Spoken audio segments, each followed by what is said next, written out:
Ladies and gentlemen, welcome to the podcast where it is just like Christmas morning because we have NXT spoilers. It's Lost to the Midcard.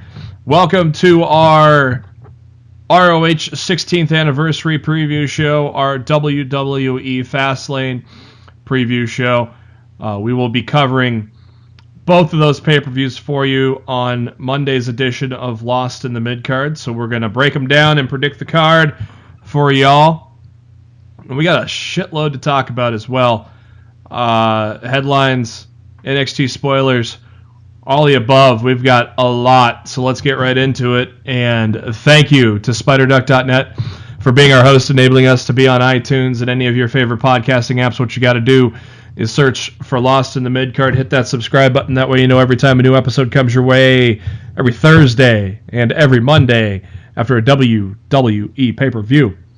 Or as Kurt Angle would say, WWE pay-per-view. You can also subscribe to us on the YouTube. The links to all that go to our Facebook page, facebook.com/Lost in the Midcard. It's on our pinned tweet, or pinned post there, and also on our pinned tweet in the Twitter at LITMC Podcast, where we also share a lot of the great stuff within the wrestling world. I'm your host, Jeremy Bennett. You can find me on the Twitter at JBHuskers. As always, my co-host, he is on the Twitter at ROH Showtime. It is Mr. Matt Black. Matt, how you doing? Man, I'm doing good. I truly feel like, SmackDown isn't quite there yet, but the last 2 weeks of Raw, for the most part, I really feel like we're truly on the road to WrestleMania now, and the wrestling world is very exciting right now. Let me put it that way. Yeah. There's something for everybody out there right now, and it's a good time to be a fan. Yeah. All in, yeah. We got some news there, and we got some news with we got ROH coming. SmackDown, Fastlane. I think it's gonna be a good card. We'll break that down at the end of the show, and then also at the end of the show, we got some NXT spoilers to talk about, and oh boy, do we got some spoilers. I mean, there's at least 3 or 4 bombshells that were dropped during the tapings, and the tapings ain't done yet. I think we got one more episode to tape, maybe on the tail end of the second to last episodes where they're at right now. So at the end of the show, we will do our tradition when NXT films while we record and cover some of those spoilers. And I mean, there's some good shit, so you want to stick around for that. Let's first get into the headlines. Lots of headlines to cover too. I mean, we were off for a week, and we're not even going back 2 weeks. We're just going back 1 week, and we got a shitload of headlines. But after our free agent John Cena protest, we are back, right, Matt? I just didn't want last week's episode to turn into just like SmackDown complaining for the entire episode, because I feel like that's what it would have been. Yeah. Like, I thought Raw was a solid episode, and just SmackDown just beat all the professional wrestling love I had right out of me by the time that show was done. And I was just like, we already did a post-game show for the Elimination Chamber that week. We don't need to do 2 shows in the same week, especially when SmackDown creatively was as poorly done as it was. And, while it was, I guess I could venture to say it was better this week, it was still incredibly lazy creatively. And I really hope after Fastlane is done that they actually put their best foot forward and SmackDown becomes the brand that we all knew and loved from like a year ago. Because, man, that brand's a far cry from what it used to be. And it's really, really sad. Yeah, I think that was the problem with having the last Raw pay-per-view be, in February, and still had 2 weeks later, you have Fastlane. It seems like SmackDown, we're still waiting for that gear to kick in for SmackDown, and it's not there yet. Speaking of SmackDown, though, last week, several Fox executives were in attendance for SmackDown Live on Tuesday of last weekend at the Staples Center in Los Angeles. Obviously, it's well known, the deal with NBC Universal, USA Network, that ends next fall, so WWE could be courting a new home for the WWE, or they could be just trying to squeeze some more money out of NBC Universal. Who knows? But Fox may be looking to have a replacement for UFC if they don't get a new deal done with them. So a lot of big wigs with Fox were in attendance at SmackDown Live, and also among some of them were Colin Cowherd and Jason Whitlock from Fox Sports 1's Speak for Yourself. On the Wednesday edition, after they had attended SmackDown, it was kind of interesting because Cowherd has basically bashed pro wrestling a lot in his career, and mentioned how he praised the experience and compared the show's atmosphere favorably to a rock concert, and said it was a professionally run organization. It was fun. I had a blast. And Whitlock said that he was a fan as a kid and looks forward to getting more involved watching pro wrestling in the future. Cowherd says you should. It's a very good sport coming to a network near you. How about that little tease, Matt? Well, it's clear that Cowherd is already in damage control mode. Because this is the same guy who has referred to wrestling fans as booger eaters for the better part of the last decade. And the fact that Fox is already going out of their way to make sure Cowherd's playing nice with the WWE says to me that these talks between WWE and Fox are a lot more real and legitimate than some people want to believe. I think USA and NBC Universal could be in a lot of trouble come September 2019. Clearly we'll know way before that if they're leaving or not, but the rumors speculate that if WWE does go hand in hand with Fox, that Raw will be on network television from 8 to 10 for Monday Night Raw, so Raw will go back to 2 hours, to which I think we can all say thank God. I think that would be a huge improvement for not only Raw but WWE as a whole, and that the SmackDown Live brand would air on Fox Sports 1, which isn't necessarily a bad thing either, and I get why they wouldn't want both shows back-to-back, both nights on network television, but to me that's a huge win for WWE. And I can't imagine that USA is going to be able to compete with like the brand power of Fox. Like USA is going to have to fork over a ton of money to maintain holding the rights to the WWE, because at this point I feel like it's almost a foregone conclusion that WWE is going to Fox. Yeah, you kind of wonder if it's just going to be a flip-flop and UFC goes to NBC Universal.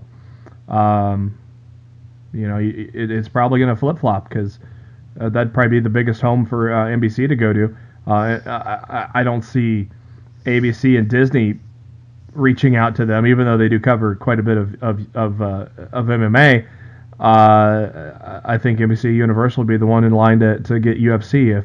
Well, the thing is, UFC's ratings aren't very good. No. Like on a UFC Fight Night special that airs on the weekend, WWE easily pulls in almost double that audience on any given Monday night. Yeah.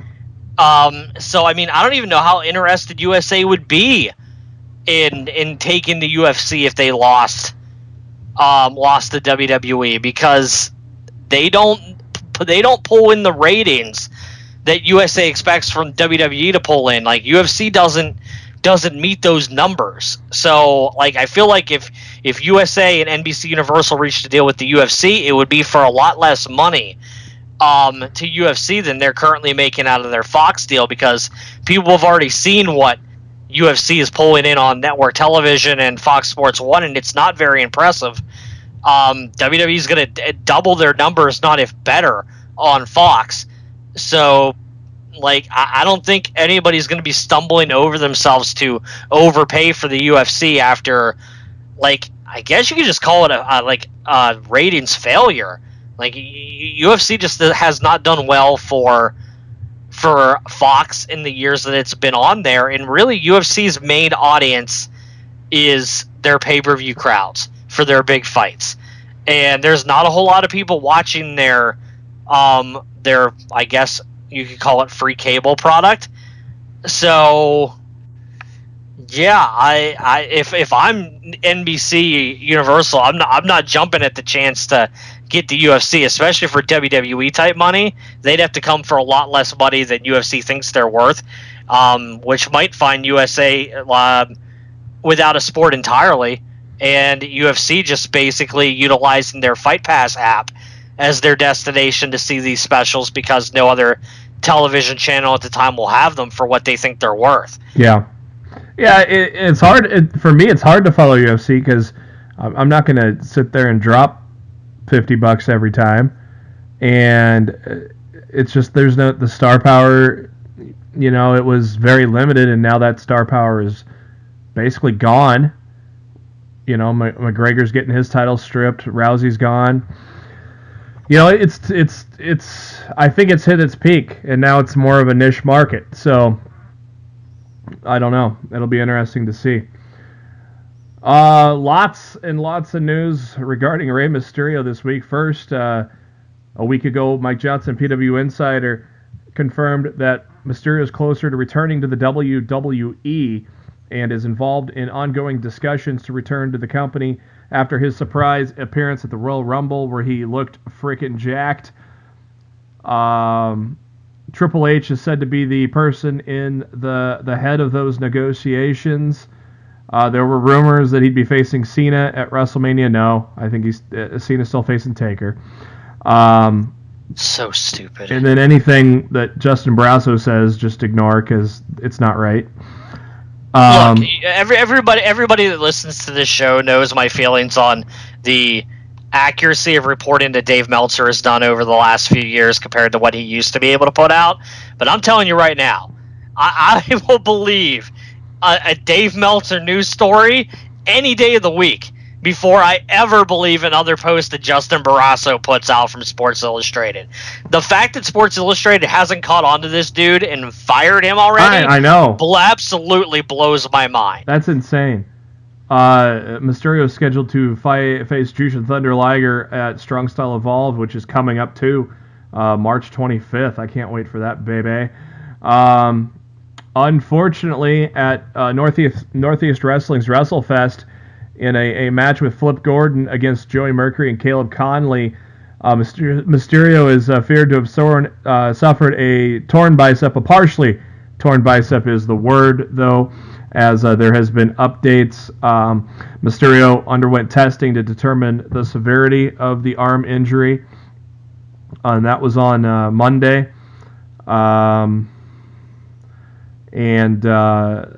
Reports were that Mysterio's arm was swollen after the match, but he was not holding his arm backstage in a way that was obvious that there was a major injury. And then we got a further update today from Mike Johnson at PW Insider that it was a partially torn bicep. The severity of the tear has not been confirmed. Mysterio was examined by a doctor earlier this week, and he was able to move his arm in ways that he wouldn't have been if it was a complete tear. So that's good news. And also, Mike Johnson's been told that the injury has not hurt the progress of his discussions with the WWE. So, Matt, we were both in agreement after the Royal Rumble. We would love to see Rey come back just because of how he looked. And so it sounds like Rey dodged a bullet, and hopefully we can get him maybe after Mania. I don't know about Mania, but what do you think, Matt? No, if he has a partially torn bicep, we're not getting it for WrestleMania, regardless of what they may or may not have had planned for him, which, let's be perfectly 100% clear, John Cena versus Rey Mysterio was never, ever in the cards for WrestleMania. Ever! Yeah, it was never happening. It was not scheduled. It was never to be scheduled.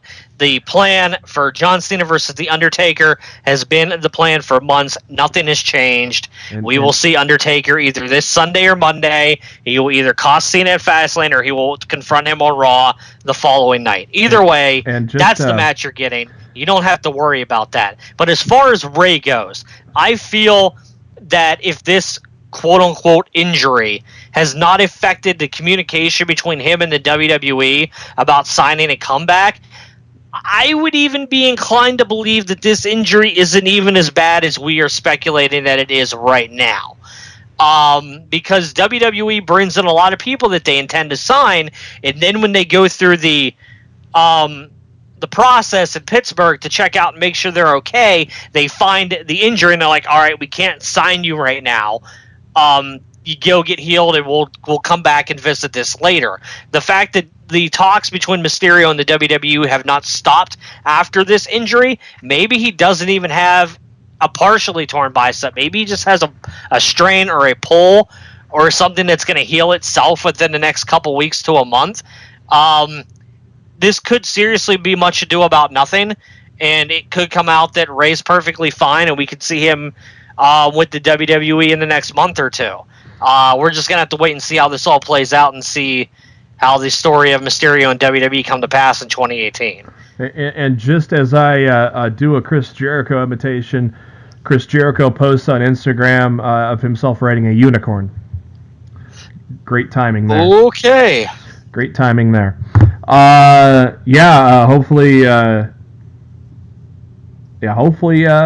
everything's fine. Apparently, it's got to be. I mean, WWE's probably got to know by now the results of that doctor's visit. So, and WWE would have known. WWE's not stupid. They follow the internet just like everybody else. They would have known the fact that Rey got hurt, and they would have asked him about it.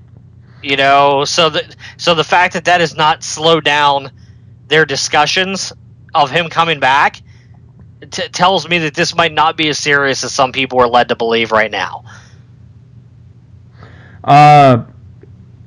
And as I always say in professional wrestling, never say never. It appears that Alberto El Patron might be on his way back to the WWE. First off, a few days ago, Mike Johnson had reported that El Patron's deal comes up in April. The two sides are currently negotiating a new deal. And then, all of a sudden, yesterday, El Patron, Del Rio, whoever you want to call him, he was in Stamford, Connecticut. What's in Stamford, Connecticut? The WWE headquarters. He was there filming interview material for a project related to Rey Mysterio. And that would be the day he flew to Europe to make an appearance for 5 Star Wrestling. He also met with Vince, numerous sources had confirmed. Very interesting because, Vince is a big fan of El Patron. I don't know why he pushed him like shit then. But he's always been high on him as a character and performer. Patron left the company in 2016 after a hot start, beating John Cena clean in like 7 minutes. Then it kind of faded away with the Legion of, or what was that? League of Nations. Jeez, I forgot that stable already. And of course, everything with El Patron since that release, lots of negative WWE talk, but I guess that don't matter, does it, Matt? Clearly not. This might be one of the most surprising returns in recent memory. If this goes down and he chooses not to re-sign with Impact and returns to WWE for the third time, man, like if this happens, who's to stand there and say that CM Punk can never reconcile with this company? Exactly. You know what I mean? Like, this is crazy to think that this is actually happening right now. So it's only going to be a matter of time until we figure out what's going to go on with Punk and them. I mean, I don't foresee anything happening while that lawsuit's still ongoing. But if he loses that fight on June 9th in Chicago against Mike Jackson, I think he's rumored to be facing. If he loses that again, he's done with the MMA world, at least in the UFC. I mean, maybe he can still get a couple more fights in Bellator, but if he loses or something like that. But I mean, I can't foresee him getting a third chance in the UFC if his second fight goes as badly as the first one did. And at that point, the man needs to make money. Yeah. I'm sure he saved his money well, but I'm also sure that this court case, which is stretched up on for years now, has eaten away at his savings. So like I feel like he's going to have to come back and work, and maybe not necessarily WWE immediately, but don't tell me that there's no chance that we don't see CM Punk doing something with the Young Bucks and the Bullet Club going forward in the late 2018, early 2019. If his UFC career doesn't work out in June. Hell, the All-In show. I really don't think people should be doubting any of this right now. And this Alberto situation is just proving it. You can never say never in the world of professional wrestling. It's crazy. It's also proven the fact that guys like Triple H don't have thin skin. I mean, Alberto said quite a few things about Triple H, and for Triple H to be on board with Vince to bring him back. I mean, and so the same thing with Punk. Punk didn't get along with Triple H either, and Triple H is going to be in control eventually. So, it's interesting. It's very interesting. I don't root for a guy to lose a fight, but I'm kind of rooting for Punk to lose that fight. I'm not. I don't want to wish that upon anybody, especially someone I'm a fan of. I love CM Punk, and I wish him all the best. And if he's happy doing UFC, if he can go in there and win his second fight and look great doing it, more power to him. But at the same token, if he doesn't, I really feel that's going to open the door wide to him getting involved in professional wrestling again, and maybe not WWE at first, but ROH and New Japan. With the Bullet Club, I could definitely see that, and then in the future from there, I could definitely see a return to WWE down the line, like a surprise return. Could you imagine sneaking in the Royal Rumble or whatever? Yeah, could you imagine sneaking him in at the Royal Rumble, man? I could totally see it happening, and then put him, and then giving him what he always wanted, that main event spot, going on last at WrestleMania. I could totally see it happening. Because I don't put anything past anything in pro wrestling at this point. No, and I'm planning on going to the Rumble next year. So boy, wouldn't that be something? Speaking of UFC, it's as if we're planning this, but Dana White was on SiriusXM's Happy Hour earlier this last week, and was asked the chances of seeing Brock Lesnar fight in the UFC again, and Dana White said they're very, very, very good. That's three verys, very, very, very good. So yeah, and if you listen to the audio, he sounded very, very, very happy to be quoting that those odds for the return of Brock Lesnar to the UFC, which at this point seem to be imminent, and at this point in time, I say good riddance to you, Brock, and don't let the WWE door hit you on the ass on the way out. Yeah, just leave the fucking Universal title behind.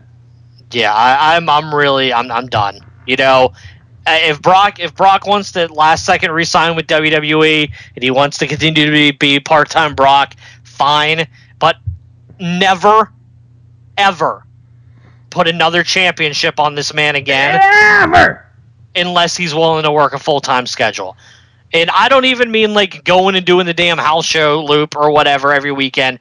I mean every Raw, every pay-per-view. You don't want to do the house shows, fine, but you should be there every damn Monday. You should be there at the pay-per-view to defend your title monthly. And fucking A, you've been back since 2012 and you've yet to wrestle a match on Monday Night Raw. If you're going to re-sign and you're going to come back, start doing some damn matches on fucking television. Because, I'm sick of every time Brock Lesnar appears on Raw, he's just standing there with a stupid shit-eating smirk on his face while Paul Heyman talks. I'm sick of it. It's like he earns the world's easiest paycheck. Yeah, and I just don't want to see it anymore. I'm done with it. I'm done with Brock Lesnar. I've been done with Brock Lesnar for probably over a year at this point. I've just been done. Like ever since he won the Universal title again, I'm over it. I'm just so over, part-time Brock Lesnar. Go away and don't come back. Billy Corgan's Lightning One Company has filed a trademark for the Dumont Network for wrestling purposes. It is interesting to note that the Dumont Network was the name of the first television network that broadcasted professional wrestling, operating from 1946 to 1956. a rival to CBS and ABC at the time. So, Matt, you said get a TV deal and then you'll take him serious. Well, man, it looks like Billy's trying to do that, huh? Well, he's trying, but I mean, Yeah. Jeff Jarrett tried for years to get Global Force a television deal, and that never worked out. You know, I would like to believe that Billy Corgan probably has more resources in the entertainment industry than Jarrett does, and that there's a chance that this all could work out. But I mean, look, let's not kid ourselves. ROH doesn't even have what could be considered as a national television deal yet. No.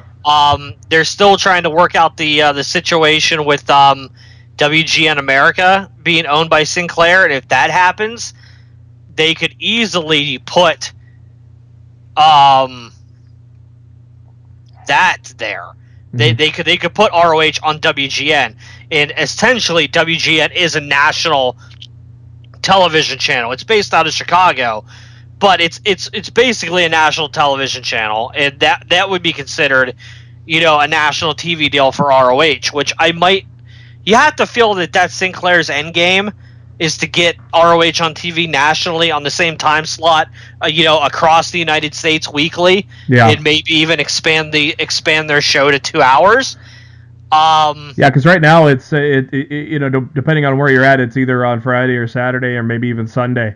For me, it's Saturday nights at 10 Central, I think. Yeah, it airs here like 3 times in a single weekend, and it's all between like 10 p.m. and midnight on between Saturday and Sunday. Like, it airs like 3 times, and that's fine. And I guess you have a more chance to get more eyeballs when you air multiple times. But I feel like ROH would greatly benefit from a national television deal where everybody knows, okay, ROH is on this channel at this time every week, and you know, it'd be a lot easier to track down. Yeah, you know, and aren't they on that Charge network or something right now too? Like some little network. I don't understand how that over the air stuff works. Yeah. So yeah, I don't even really follow that stuff. Something Matt laughed at last fall. We got some conclusion on. The lawsuit against WWN Live by Flow Sports has been officially dismissed. Didn't I tell you? Yep. One day after voluntary motion was filed by Flow Sports, the case was dismissed. The lawsuit was seeking $1 million in damages around allegations that WWN had robbed Flow Sports by providing false information leading to their streaming provider paying inflated prices for the content. And the dismissal was made with prejudice, meaning that Flow Sports could not refile a claim in the future. Thoughts on that, Matt?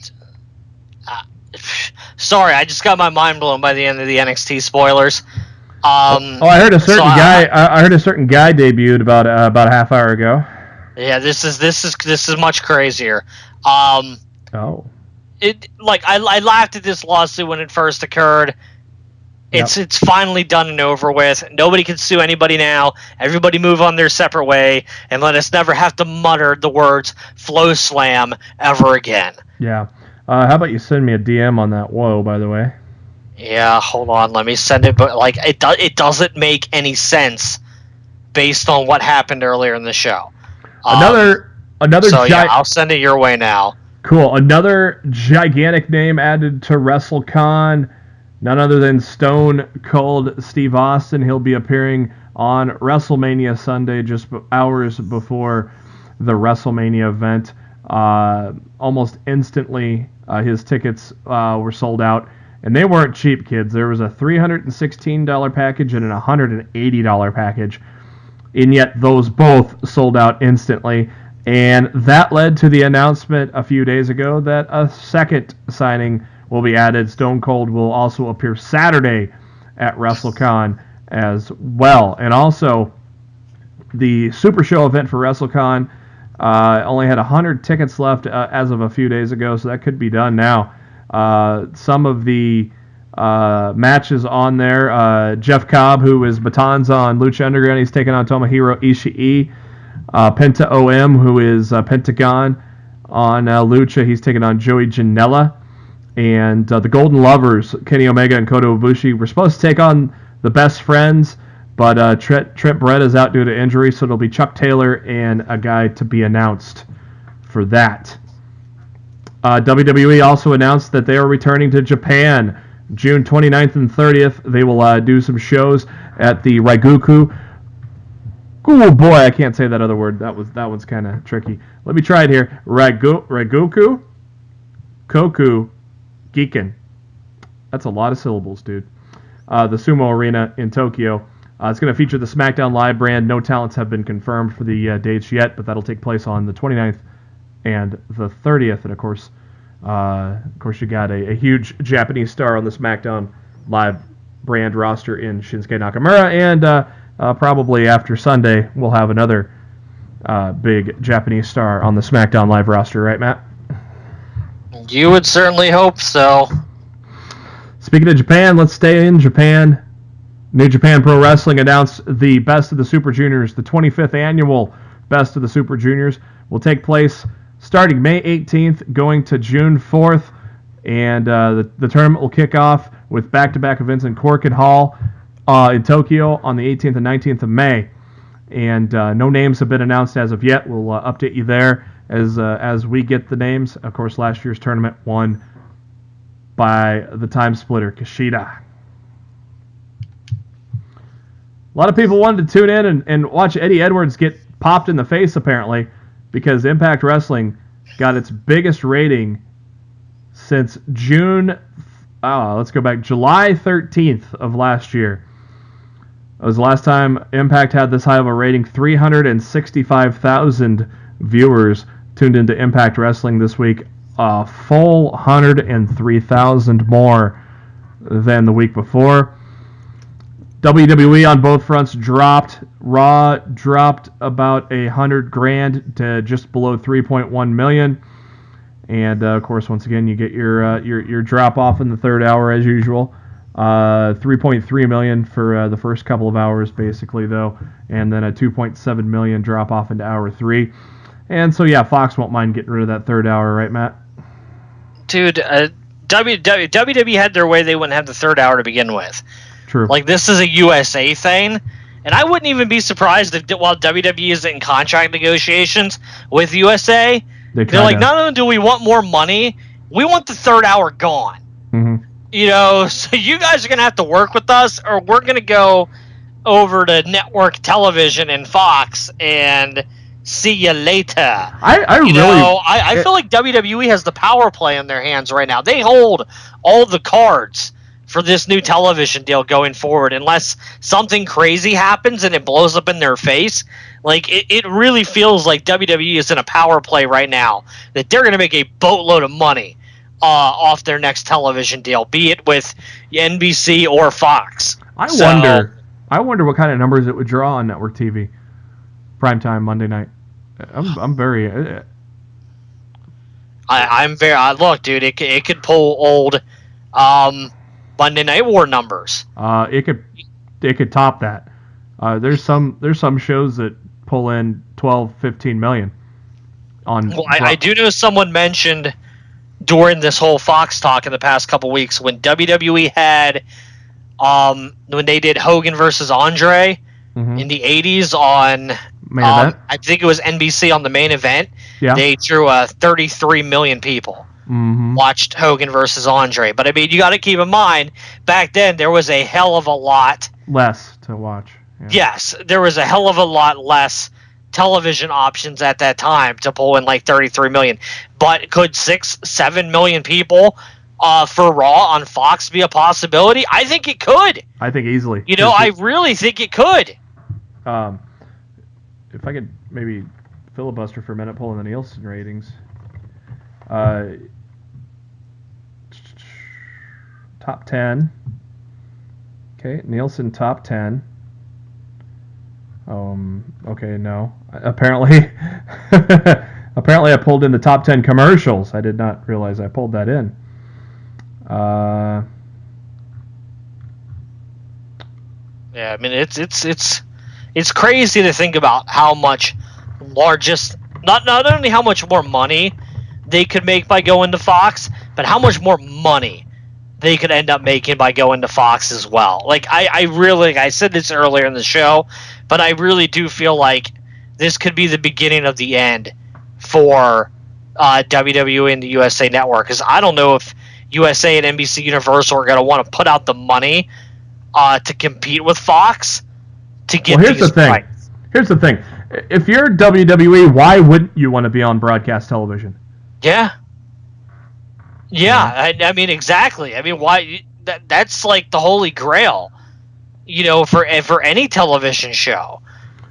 So okay, so let's put this in perspective. Now, I pulled up the Nielsen ratings for February 19th to 25, but a lot of it is dominated by the Winter Olympics, so we'll pass on that.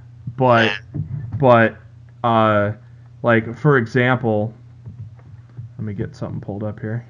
For example, if we skip all the Winter Olympic stuff, let's go to The Bachelor, just for an example.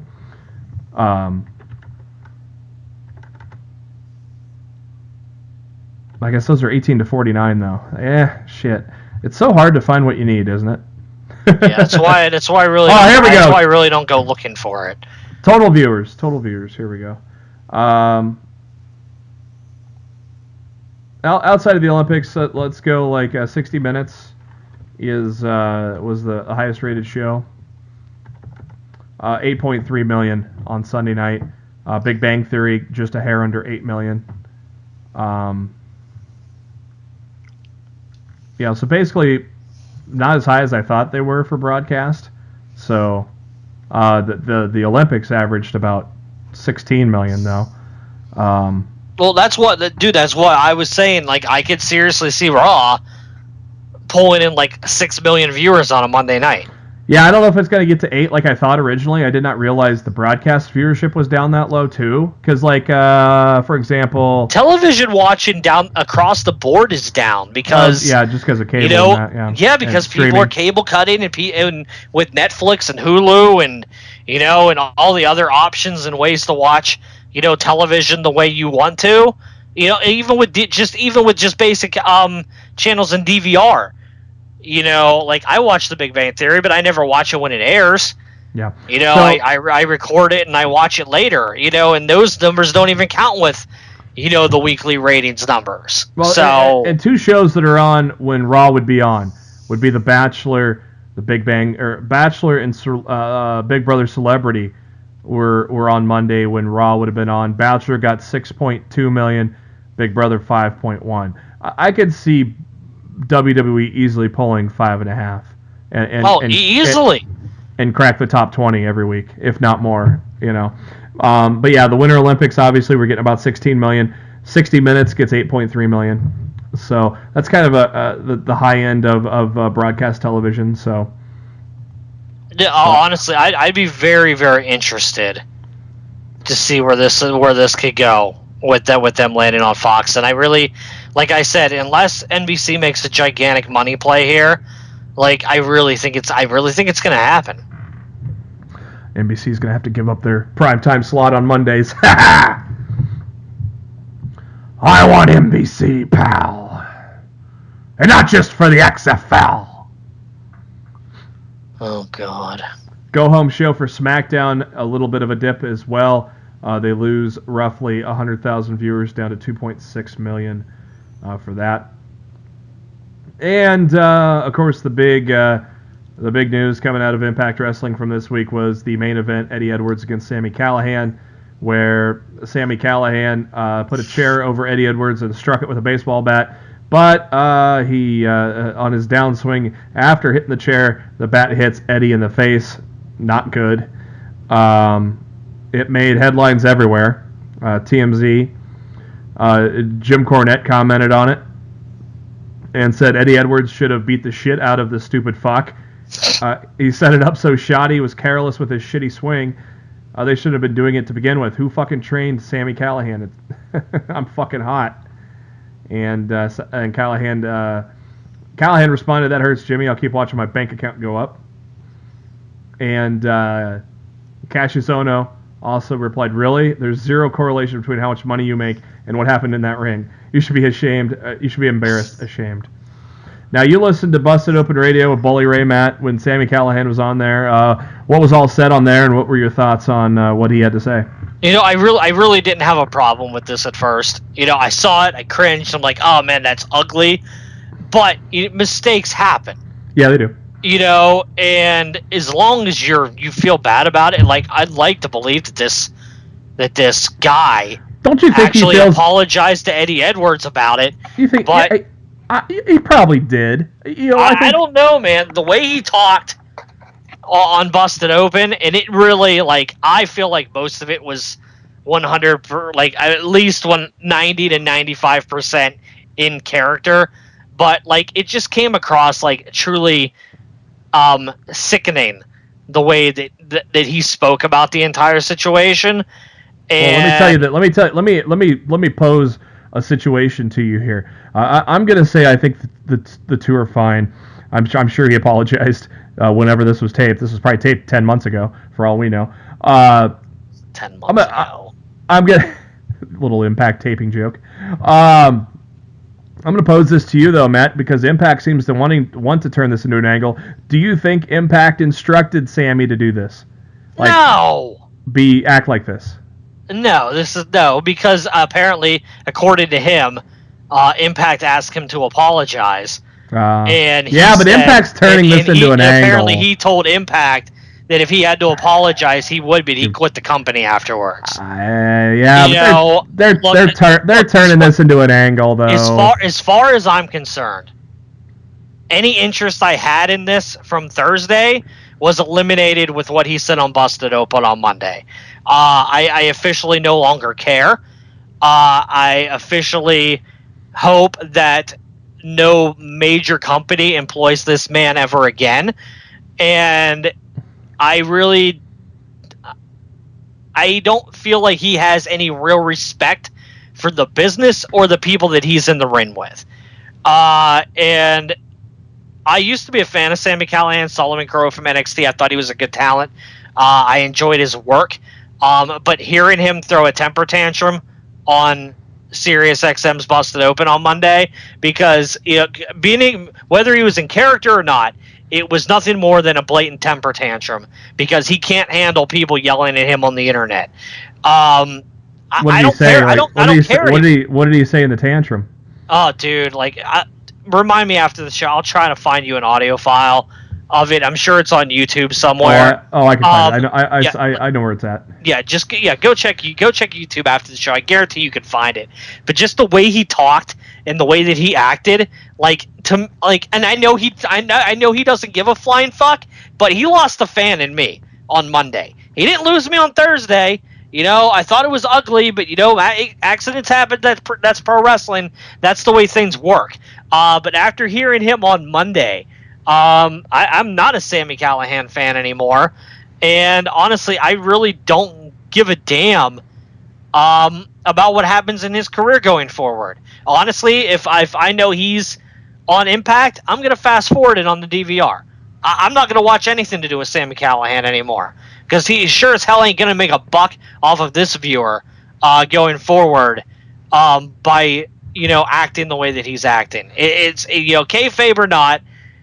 In the year 2018, kayfabe is dead. And if you don't want to accept that fact, then get the fuck off of social media because you look like a fucking idiot. I want nothing to do with Sami Callihan again. Honestly, I hope WWE never signs him again, and I hope that we never see him in Ring of Honor or any other major promotion that I feel like he could get publicity off of for what he's doing right now. It's to me it's disgusting, and I'm done. So that's all I have to say about Sami Callihan. Honestly, I don't ever want to talk about him on the show again. Yeah, I think behind closed. I'm officially done with the guy. Dude, you listen to the audio after the show, and you can come and tell me afterwards what you think. But as far as I'm concerned, I never want to talk about the guy on the show again because that's all he's looking for right now. It's his 15 minutes of fame, and I don't feel like giving it to him. So goodbye, Mr. Callihan. I don't give a flying fuck about you anymore. It kind of sucks because I've been enjoying the feud with OVE and Lashley and Edwards. It was fun. It's one of the feuds I enjoyed. There's some of them that there's some stuff still on Impact that I'm just like, get this over with, please. Matt, you got Honor Club. Did you tune into Manhattan Mayhem? I hope to watch that before this week's over. I got the Honor Club very recently after that occurred, because I very much did not want to miss the anniversary show on Friday. But yeah, I didn't get a chance to see the show this weekend as badly as I wanted to. I just haven't had time. But I would like to sit down and watch it before the pay-per-view on Friday. Yeah, I have seen the giant moonsault from the balcony from Adam Page that everybody's talking about. I did read down the results, so I mean, I know what happened, but I didn't get to actually, sit there and, watch the show in its entirety yet. But I will soon. And that's one dude that's starting to really click right now. And the dude's only 26, and we saw him as a young boy in the Decade, and then joined Bullet Club in 2016.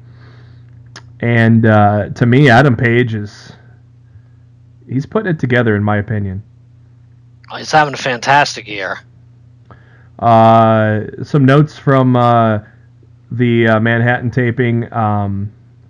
Due to flight issues, SoCal Uncensored were not able to appear, so they had to scramble and change up the lineup. Mike Johnson, the PW Insider, said the Kingdom did an excellent job stepping in, and Mike mentioned how Matt Taven has grown as a personality and promo man since the group has been built around him. He also praised Cody Rhodes. He's doing the best work of his career, had the crowd reacting to everything he had done, every tease, every comment. The crowd was on the edge for it.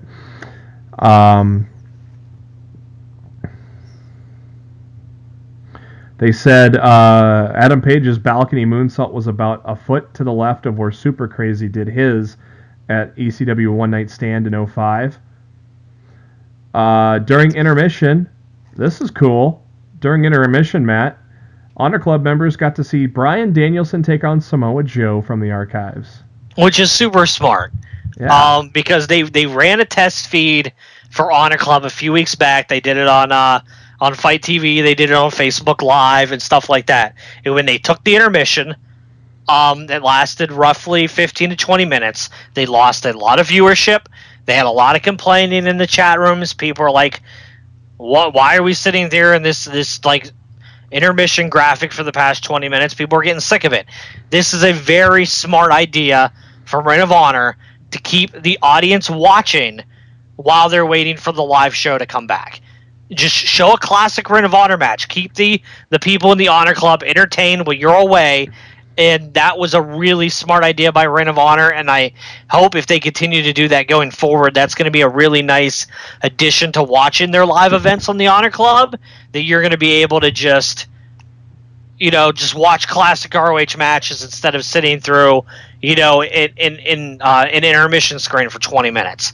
I thought that was it's a perfect example of Ring of Honor listening to their audience and adapting to their audience's needs as they go forward. Yeah. Also, news for Ring of Honor to note. Ring announcer Bobby Cruz announced that he has signed a new 2-year deal with the company. So that's good. I like Bobby Cruz. He's great with Ring of Honor. So good to hear that he'll be around for at least a couple more years. Some sad news coming out of NXT. Word is that Bobby Fish has suffered a knee injury at NXT Indy that happened this past Sunday. They mentioned that Kyle O'Reilly was able to continue the match solo against Heavy Machinery, and Cole with a distraction to help O'Reilly get the win. That was all he knew at the time. Now we know a little more. It appears that he's on crutches following it, and word is he's going to have surgery in Birmingham, Alabama later on this week. No word yet on how long Fish will be out of action. Hopefully he gets back soon. We obviously have some spoilers in regards to this as well, which we will share at the end of the show.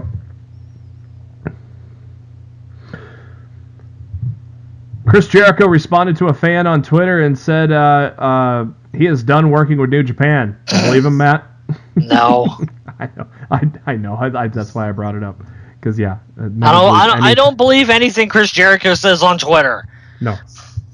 No. He loves working, the freaking audience, man. He's gonna be at Strong Style Evolved. I just know it. Well, New Japan's anniversary show's going on right now. I think maybe he shows up there, or maybe he just shows up unannounced at Strong Style. I don't know. You think he'll be there on the 25th? I don't think so. Mm. But I don't think he's done with New Japan either. So we'll see. Big announcement from the WWE on Monday. They're going to hold the 50-man Greatest Royal Rumble in the Middle East. Saudi Arabia is going to host this match. It's going to take place on April 27th, part of a new deal to hold live events in Saudi Arabia. Guys like Triple H, John Cena, AJ Styles, Braun Strowman, Randy Orton, Shinsuke Nakamura are all going to be a part of that 50-man Royal Rumble. So that'll be interesting to hear about, see what happens there. It would be great if it was on the network, right? Look, like the same thing I said about Starrcade, I'll say about this. I'll care when they announce that it's going to be aired on the network. And they did mention in the press release that broadcast information and ticket sales would be available soon. So, I mean, that there is a chance that this actually could air on the WWE Network live or tape delayed or something like that. We could actually end up seeing this, and if we do, that's pretty cool. I'm looking forward to it. I like a good Royal Rumble as much as anybody. 50 man's never been done before. 40 was the max. 50, cool. Let's see it. But yeah, like I refuse to get hyped or excited for stuff like this until I know with 100% certainty that I'm actually going to be able to see it. So for now, we're just going to err on the side of caution and wait and see what happens in the weeks to come about this quote unquote greatest Royal Rumble. Yeah, I don't have to see it live. I just want to see it. I mean, I'd prefer it to be live, but I wouldn't hate a taped delayed version either. So, I would have watched the taped delayed version of Starrcade. But they didn't give that to us either. So, who knows? The latest inductee into the WWE Hall of Fame 2018 class was announced this week. It's none other than that good old country boy, Hillbilly Jim. And Hillbilly Jim, of course, was with the WWF full-time from 84 to 91. Broke in on Piper's Pit. Piper offered to train him, but obviously Hillbilly Jim's a good old country boy. He didn't want to work with a heel. He chose to train with Hulk Hogan instead. Never won a title in the WWE, but his worth was much greater than winning titles. He helped usher in the WWE to the mainstream in the 80s. Great guy. A lot of people, I saw a lot of the love for him from the wrestlers on Twitter when this was announced. Though he's not a champion by any means, he had a lot of worth in the WWE, and he was just a good old country boy. So I would say, welcome to the Hall of Fame, Hillbilly Jim. I really don't understand the hate for some people over Hillbilly Jim being inducted. I feel like these people are out of touch with the product of the 80s. And I feel Hillbilly Jim is more than welcome and deserving of being a part of the WWE Hall of Fame. Yeah. And I'm happy that he's in. Like I know there's a lot of people that were just like, having fits about this, but I don't get it. And I definitely feel like Hillbilly Jim belongs in the WWE Hall of Fame. Yeah, those people just went to Wikipedia to see how many championships he won. None.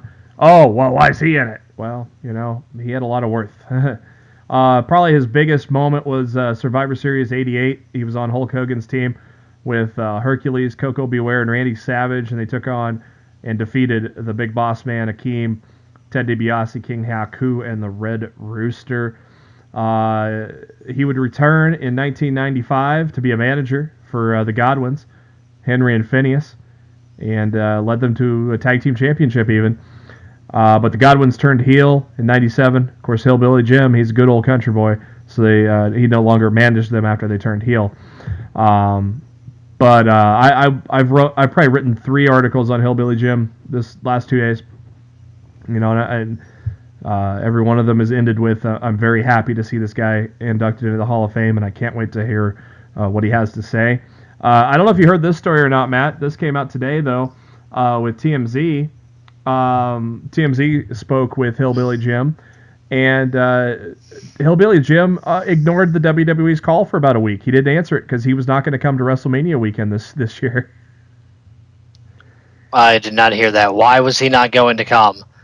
I guess there was a lot of travel problems last year with Orlando, and he just didn't want to deal with the travel this year. Weird. And so we finally picked up the phone to let them know, because they'd been calling for a week, and he was just completely floored when he was told that Vince wanted him in the Hall of Fame. So, guess you're gonna have to deal with that travel, Hillbilly. Yep. Just hearing his reactions and seeing those reactions with TMZ and other interviews he's done, it's pretty cool to see how floored and humbled he is. Is really cool. I'm excited, and if you're down on him being in the Hall of Fame, yeah, fuck you. WWE announced that Ronda Rousey will be appearing on every episode of Monday Night Raw now through WrestleMania 34. And, of course, that prompted, well, how about after WrestleMania? Yeah, we'll see. But she will be there every step of the way until April 8th. They're also going to discuss about bringing her in for the Madison Square Garden show on March 16th. It's a Raw event. Also will feature a SmackDown tag team bout. Actually, I've read on a little later. They've added a lot more SmackDown talent to this show. So it's going to be a true dual-branded show, like they're all going to be coming up. New Japan Pro Wrestling's Tomohiro Ishii, former television champion for the company. He is going to compete at Super Card of Honor. That was announced this week. Already signed for Super Card of Honor. Of course, the big one, Cody and Omega. And, of course, Dalton Castle. Well, it's a sign to compete. World champion Dalton Castle. We'll still see if he still has that after Friday. We'll give our thoughts on that. The Young Bucks are expected to be at Supercard of Honor, as well as Ibushi and Tanahashi at this point. But, of course, all that will start to take shape once 16th anniversary has come and gone. It is now official, September 1st. We already knew that. We all know that we're going all in on September 1st, but now we know where. Sears Center Arena in Chicago, Illinois holds about 11,000 people.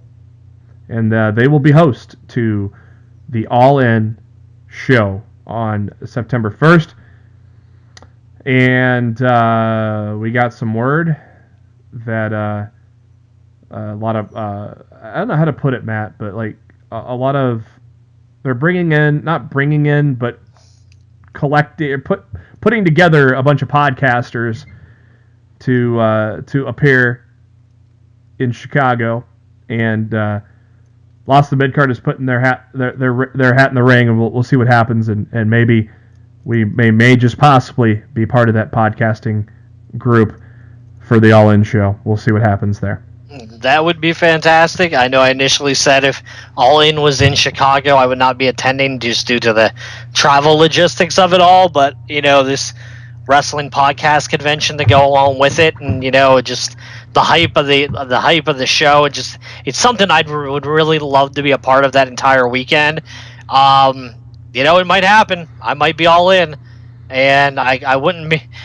It'd be hard to be happier. To me, this would be bigger than going. I've been to a bunch of WrestleManias. I've done a lot of traveling to go to pro wrestling shows. I would love to be at a history-making event like All In, and hopefully it works out to the point where we can get that done. The great thing is it's on Labor Day weekend, so I can fly in on Saturday, fly back on Sunday, and not miss work. I can't really miss work at this time because everybody, people have already taken it off. The holidays are already gone, so I can. It's a time where I can do it. So that's pretty cool. So more to come there. We might be traveling. We might be taking the show on the road. How about that? Fucking crazy. WWE dropping another bombshell. A new championship is expected after WrestleMania.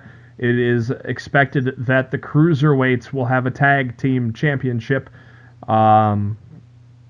We kind of saw some of that maybe even forming this week on 205 Live with the pairing of Tozawa and Hideo Itami.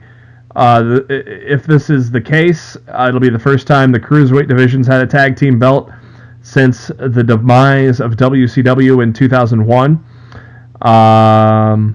Matt, I know this ain't the women, but what do you think about tag belts for the Cruiserweights? Like you said, it isn't the women, and I feel like the women deserve tag titles before any other division in WWE right now. How do you do that though? Do you make the tag titles?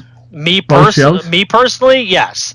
I would make a WWE Women's Tag Team titles which would be the only co-branded titles in the company, and I would have the champions, whoever they may be, going back and forth between Raw and SmackDown, defending those titles, which would work even better now with the co-branded pay-per-views, Backlash going forward, all going to be both Raw and SmackDown. There's no reason that they couldn't have co-branded women's tag team titles, and they would make them more prestigious of the fact that they're the only titles that were going back and forth between both brands. And I think that would give all the women more storylines and more reason to work. With that being said, I like it for the Cruiserweight division, especially since the show has been so great since Triple H has taken over it. Mm-hmm. But I couldn't help but feel disappointed when I first heard the announcement that it was for the Cruiserweights instead of the women.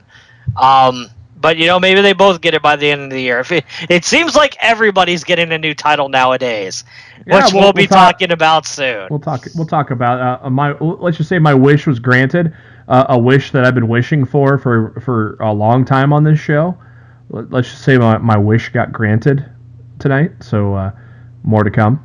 As I mentioned, March 16th, which is just 9 days away, Madison Square Garden.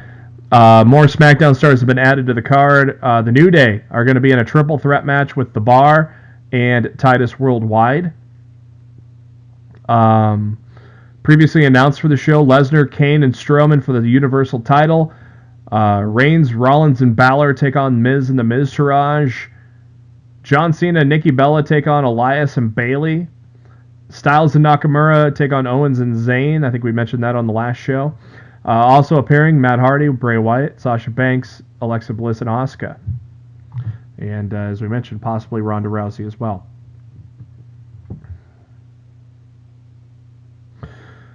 Allegations were set earlier this week against Jonathan Coachman and alleging sexual misconduct, sexual discrimination, and harassment during his time as an employee at ESPN. Coach swiftly took to Twitter and said, "I will only address this once. Because I am seething today in 21 years of being a professional, I have never been more offended in my life. In my 9 years, I can count on one hand the amount of times I've interacted with anyone other than a co-anchor. To allow someone to spread vicious lies and flat-out fabrications is not okay. It's time someone stood up for themselves." Jamel Hill addressed her lie last night. "I am not part of this lawsuit because I've never done anything wrong. My reputation speaks for itself, and anyone that has worked with me will back that up. I'm also offended that someone can dangerously throw people's names into something for a declared attempt to get headlines. This is the only time I'll address this because I'm not a part of the lawsuit. My heart goes out to anyone who's falsely accused of anything. Trust me, it doesn't feel good, but most of you have been incredible and supportive. Onward and upward." So there you go. Soon Jim Ross, he went to surgery, which was in regards to the first of several surgeries for his eyes. And it sounds like the first one just took place here recently. And also, Jim Ross also mentioned on Twitter that he will be announcing a new home for his Ross Report after not coming to terms with Podcast One. Where's everybody going to now? Was it Westwood One? And that's where everybody else seemed to be ending up. I feel like JR's going to end up there too. But I mean, I guess only time will tell. Cool little tidbit for Monday Night Raw. We finally got to mark out at some more broken Matt Hardy stuff as we saw the compound and the return of Vanguard 1. And a cool little aside from that, the footage that was filmed at the compound was filmed by none other than Matt's wife, Reby Hardy. So cool stuff there, and we'll get into that. But how cool was that little scene, Matt? Oh, dude, it was awesome. To see Skarsgård, the dilapidated boat, to see the Lake of Reincarnation, to see Vanguard 1, to see just the Hardy compound on WWE TV as filmed by Matt's wife and Reby Sky. It was awesome. And yes, it was. I just, after seeing that, like, if WWE just lets them do their thing, like, apparently I feel this could be really special. If they're doing that, having Reby film that stuff, maybe they are letting them do their thing. And I truly, like, I've speculated to this on Twitter earlier this week. But I am not going to say that it is out of the realm of possibility that if the Ultimate Deletion occurs on Raw prior to WrestleMania, that we aren't looking at the Bar defending the tag team titles against Matt Hardy and Bray Wyatt at WrestleMania. What about Jeff Hardy? He's apparently rumored to be cleared to wrestle. Just because doctors have cleared him doesn't mean WWE's cleared him yet. Yeah, it has to. I mean, that's a double-edged sword right there. They might not rush him back until after WrestleMania. Would you like a tag team of Matt and Bray? Dude, I felt Bray's needed a character fix for a long time. So they form a bond through battle and then take on the Bar. I don't hate it. If Matt Hardy deletes the darkness of Bray Wyatt, and Bray Wyatt finds the light and they turn him face, like, it could work. This could work. Just like Matt deleted Jeff and he became Brother Nero. They could easily do something along those same lines. I know Matt was heel at the time in TNA when they did that, but he's a face now. So, I mean, the deletion of the heel Bray Wyatt could turn him into a face Bray Wyatt. Like, he could delete Sister Abigail or something. Like, I don't know how it's going to work, but, like, to me, I would not put it past WWE right now to be setting up Matt and Bray against the Bar at WrestleMania. Or even something even crazier, Braun Strowman and a returning Samoa Joe against the Bar for the tag team titles at WrestleMania. Who could beat them? Yeah, see, that's what I'm saying. Either of those makeshift teams could be really fun matches against the Bar at WrestleMania. Let me add on to some of that here, some rumors and stuff in regards to all of that. Rumors are that the team that is going to face the Bar at WrestleMania is a team that has never been put together before. There you go. So that's what. Those are two perfect examples right there. So Matt talking that there is the rumor. I don't know if that came from Uncle Dave or who that came from, but the rumor is the team that is going to face the Bar at WrestleMania is a team never tagged before. I believe that was from PW Insider. I was like, Mike reported that. I was like, oh yeah, welcome Matt Hardy and Brother Nero. We're gonna laugh that they've never tagged before. Yeah, I think that's too, like, I don't think they're gonna go that route. Yeah.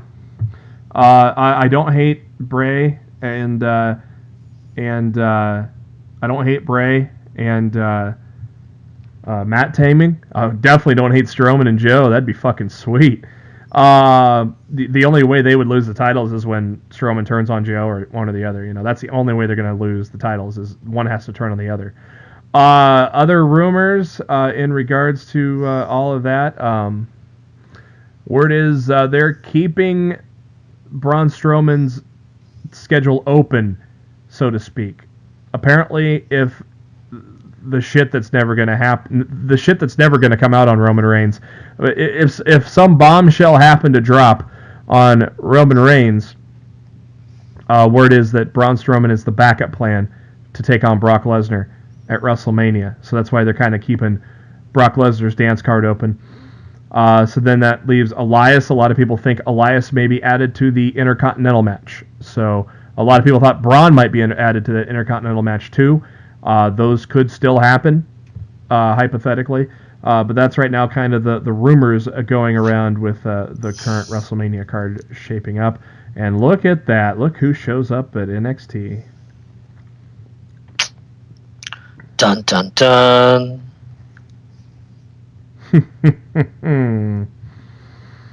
Interesting. We have a lot to talk about. We got a lot to get to yet. We really, really do. Ring of Honor has issued the following in regards to Honor Club. Thank you to all our fans who have kept in touch and helped us make the launch successful. Now that we're up and running, here are some updates to look forward to. ROH is currently in pre-beta testing for Apple TV, Roku, and Android TV channels, as well as iOS and Android apps. Right now, you can only get it on ROHWrestling.com. Some beta testers are already having access to these things and kind of tested them out for the company. It should be a full-scale launch, hopefully by Supercard of Honor is the word on the streets.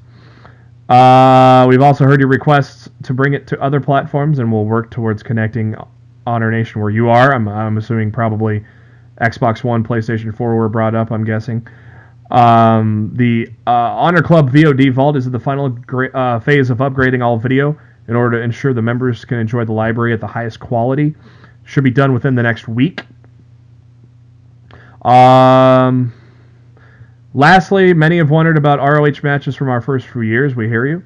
And we will continue to roll out classic content as we move forward. Stay tuned. Matt, they're really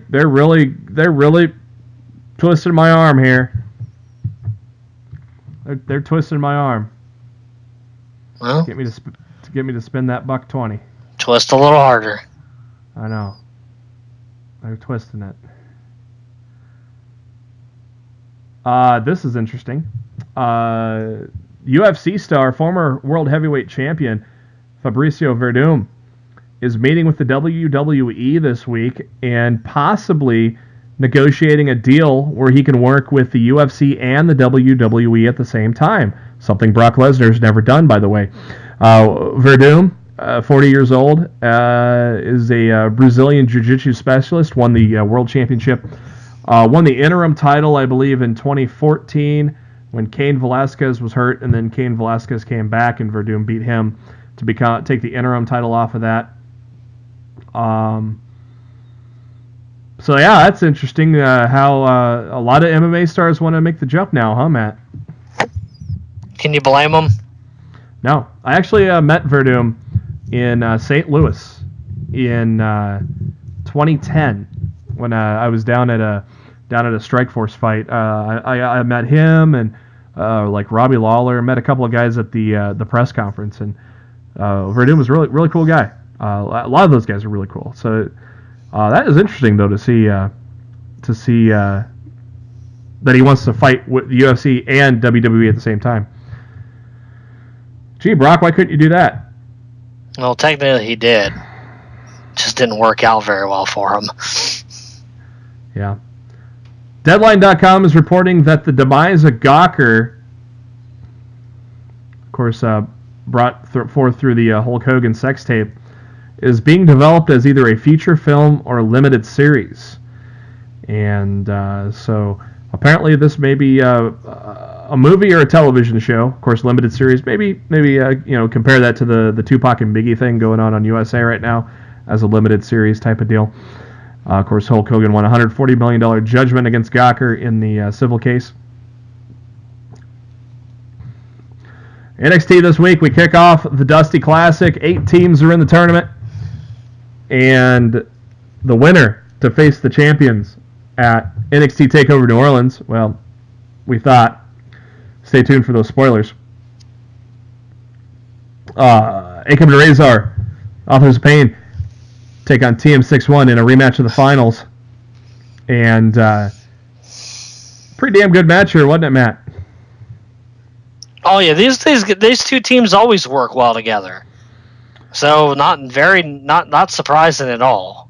Of course, how about that power bomb from the inside of the ring to the outside of the apron on on one of the guys from TM61. That was pretty brutal, huh? It was pretty fucking awesome. It definitely got center stage to chant "Holy shit!" That's for sure. And I like how they don't edit those out. I mean, this is a taped show. WWE didn't edit it out. I like that. I like it a lot. Just as TM61 gets a quite a run in them, I mean, Shane Thorne hitting Razor with a Falcon Arrow, pretty fucking impressive. They went on quite the run, a bunch of near falls, could not get AOP pinned. Miller hits a moonsault, but Razor breaks it up, and that was when Thorne ate that apron onto the powerbomb. Akam then hits an exploder onto Miller into the turnbuckle, and then they hit the last chapter for the 1, 2, 3 Authors of Pain.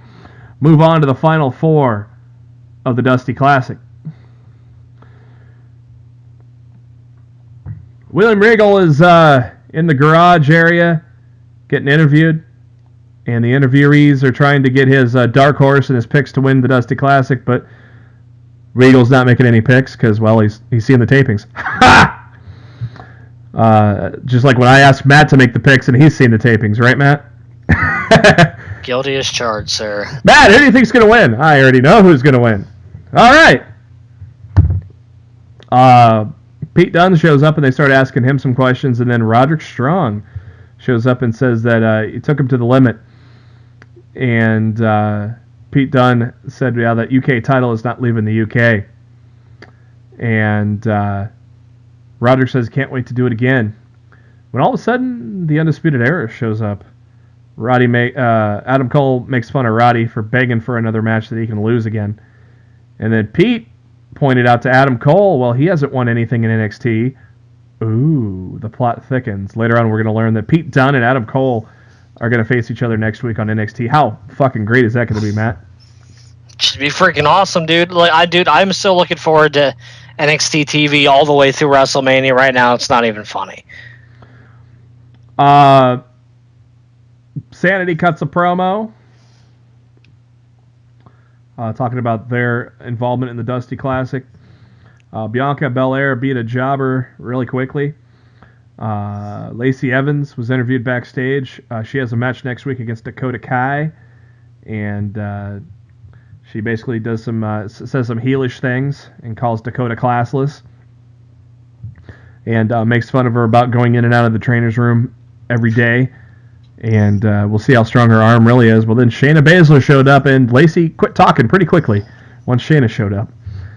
Shayna complained about how there's not been a word from Ember Moon about her challenge. But we know, and she goes, a fighter usually responds to a challenge, but I guess I know what Ember's answer is.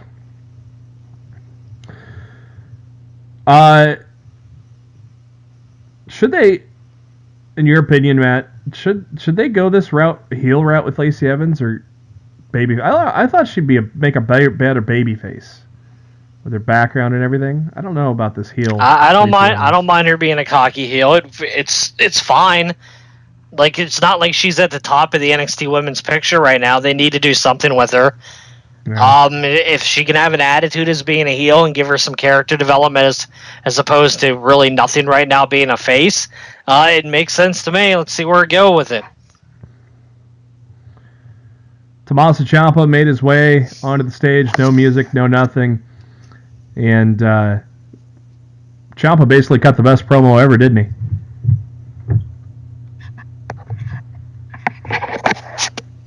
That was my imitation of Tommaso Ciampa's promo from tonight. Like, it was about as good as the Roman Reigns promo from the night after WrestleMania last year. Yeah, basically every time he put the mic to his face, the crowd would boo. And the best part about it was when Ciampa took a Johnny Gargano sign, ripped it up, and then started beating up the sign with his crutch. That was fucking hilarious.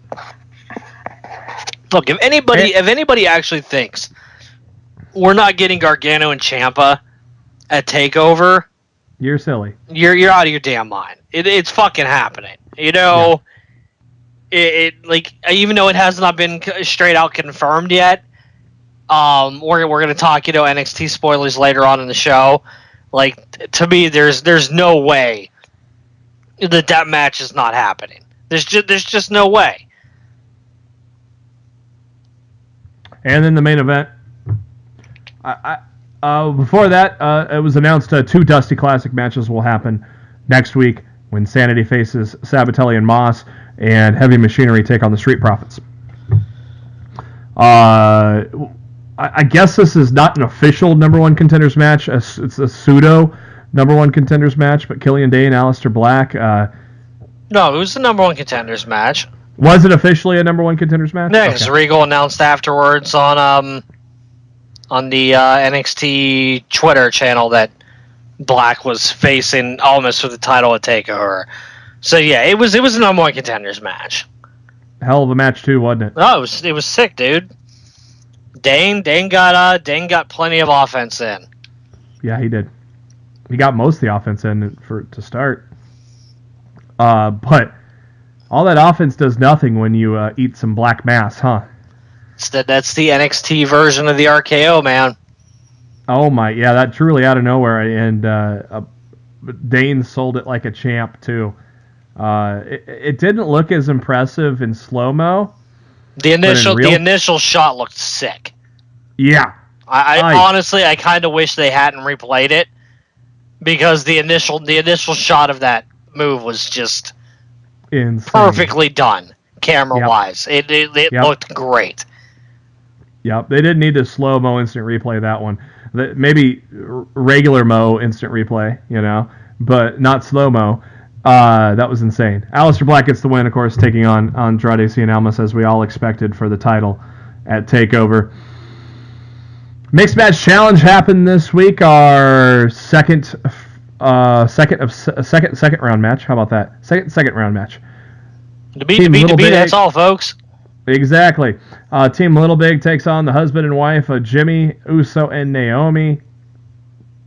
And this wasn't really about the match itself. This was more about having fun and telling some stories and watching Alexa Bliss land on Braun Strowman in compromising ways, right, Matt? Dude, I loved the match. I thought it was great. I think the chemistry between Alexa Bliss and Braun Strowman is ridiculously off the charts. And it's just fun. Like, I find myself just having great fun watching Mixed Match Challenge every week. Yep. And it's such a breath of fresh air after SmackDown sometimes that it's a great cleanser segment to lead into 205 Live, because there's been some weeks lately where I've watched SmackDown and I'm just like, not a good show. And then Mixed Match Challenge lifts my spirits up, and then I'm ready for 205 Live. After the tournament, I would not hate if they had Mixed Match Challenge every week. Yeah, but they're not going to do that. No, not a tournament. Just put 2 mixed teams together. Have them cut promos all week long. Announce it ahead of time. Have them cut promos all week long and have it out. They're not going to do that, but I wouldn't mind if they did. They're not going to do that. They'll bring the tournament back though sometime down the road. I think it's been a hit.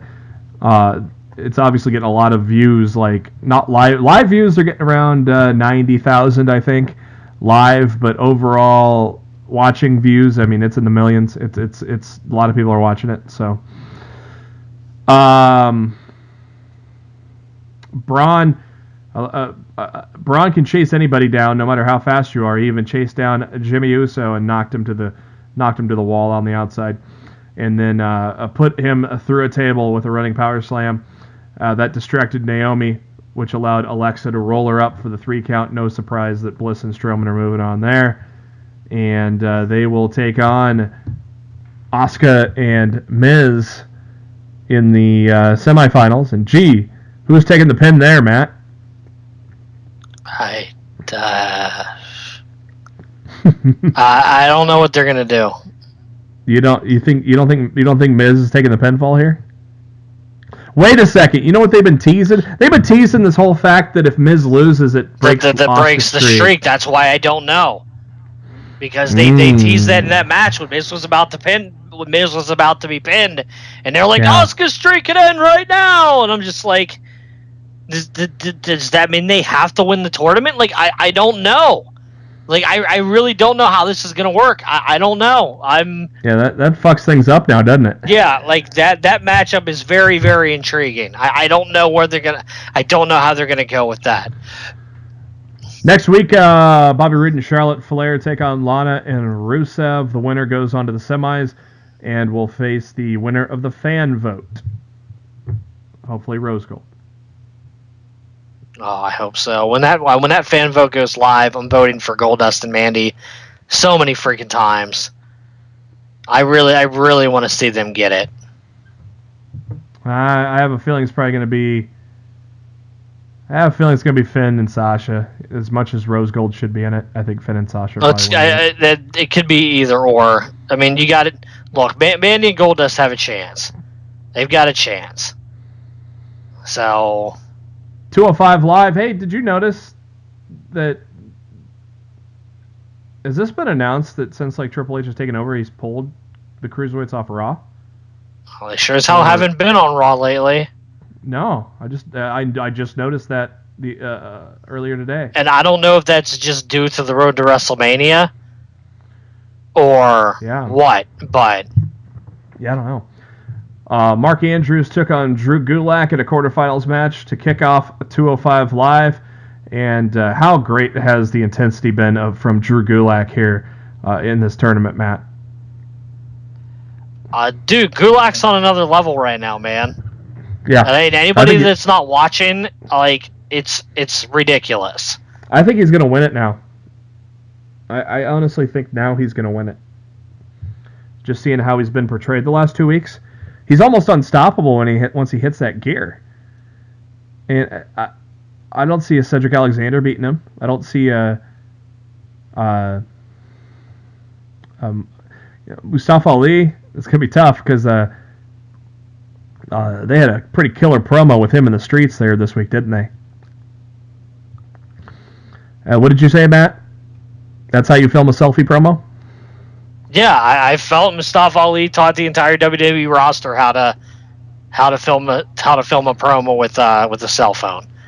I saw a lot of praise for that promo too on Twitter after he cut that promo. That was a great promo. Drew Gulak, of course, gets the win with the Dragon Sleeper. I don't think anybody expected Mark Andrews to beat Drew Gulak here. I didn't expect him to win the first round anyway, so. Drake Maverick is in his office. A little blooper that they forgot to edit out. Whoops. Did you catch that one, Matt? I don't know. I don't think so. He screwed up one of his lines and then goes, let's start over. 3, 2, 1. And they aired all of that. Really? Yeah, they forgot to cut that out. I didn't even notice it.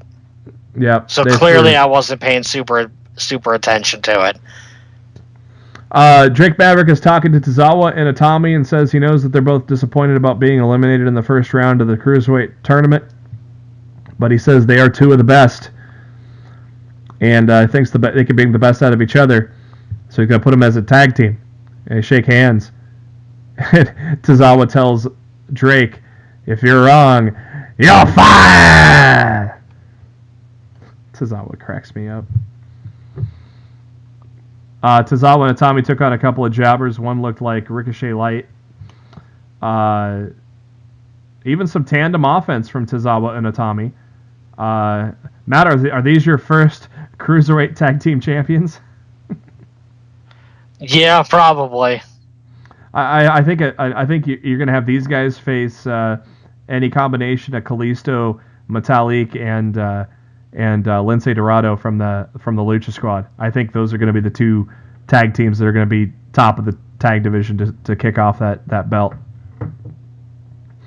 They showed footage of Roddy Strong working out at the Performance Center, and Cedric Alexander also cutting a promo.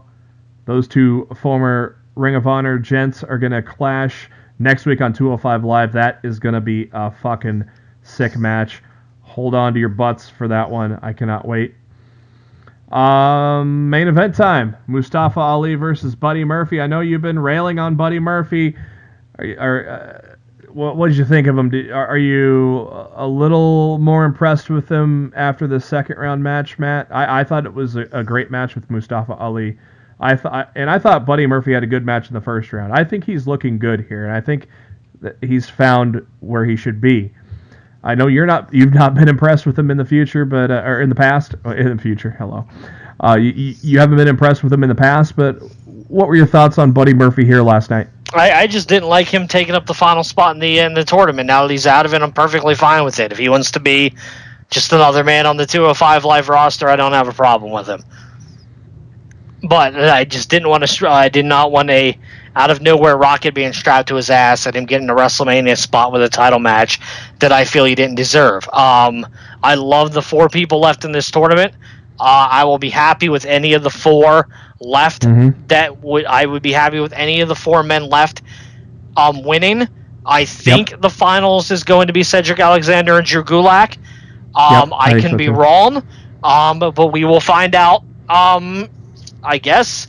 I don't know if they're going to do 1 match a week over the next 2 weeks to determine, or if they're going to do both semifinals next week, and we'll know the finals weeks ahead of WrestleMania. I'm not sure what their plan is. Well, it allows them to set up a little bit of a feud in progression between now and WrestleMania, so it works if they... I think they didn't announce it last week, so I think it's just going to be Cedric and Roddy this next week, and then the week after is going to be Ali and Gulak. That's my gut feeling because they didn't announce both.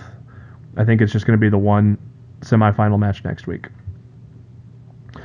I am fine with any of these 4. I right now I'm firmly thinking. I thought they were putting the rocket to Ali at first, but now just watching Gulak in the ring for 2 weeks in a row, I just feel like they're going to put it on Gulak. I think Gulak and Cedric could be the final. Because Roddy's in NXT, and it's so weird. It's like Roddy's everywhere. He was in the UK Championship match. He's in this. He's in NXT. It's kind of interesting, which isn't a bad thing to see more of Roddy anywhere. It's fine, but I just don't see him getting into the finals at WrestleMania. Matt, do you? No, because it looks like he has plans earlier that weekend. Yeah. The spoiler. Yeah. Okay. We'll talk about that in a minute. Ring of Honor this week. Our final television show before 16th anniversary this Friday on Honor Club and your pay-per-view providers. Jay and Mark Briscoe took on the Best Friends, and Jay and Mark Briscoe beat the shit out of the Best Friends. Thank you for coming. After the match, the Machine Guns attacked the Briscoes, and Alex Shelley choked out Mark Briscoe with a chain, and Saban hit his Jay Driller on Jay Briscoe. They showed a recap of Kenny King defeating Silas Young for the television title last week in the main event. Ian Riccaboni went over some footage of the Women of Honor tournament. Went over some early matches, hyped the debut of Tennille Dashwood, and said the tournament will continue on television next week. And actually, one of the dark matches of the 18th or 16th anniversary show, one of the dark matches is going to be another first-round match. Adam Page took on Christopher Daniels as the Hung Bucks and SoCal Uncensored continued to feud. They will meet for the Ring of Honor 6-man tag championships at 16th anniversary. Once again, Adam Page is impressing me week after week. He defeats Christopher Daniels with the springboard lariat. After the match, Shane Taylor attacked Page from behind and left him laying. And apparently Shane Taylor is the insurance policy for Christopher Daniels, since Bully Ray came out and banned Scorpio Sky and Kazarian from the ring. And then it's main event time. Dalton Castle and Jay Lethal, they're taking on each other at 16th anniversary, but they're tagging together to take on Marty Scurll and Punishment Martinez. And Matt, I love the end with the powder. Did you see this match? No. Oh, Marty brought in powder to try to blind Lethal at the end of the match, and he missed and hit Martinez, and there was just a shitload of powder in the ring. And Lethal hit the lethal injection, and Marty's face went right into the pile of powder. It was a pretty cool visual.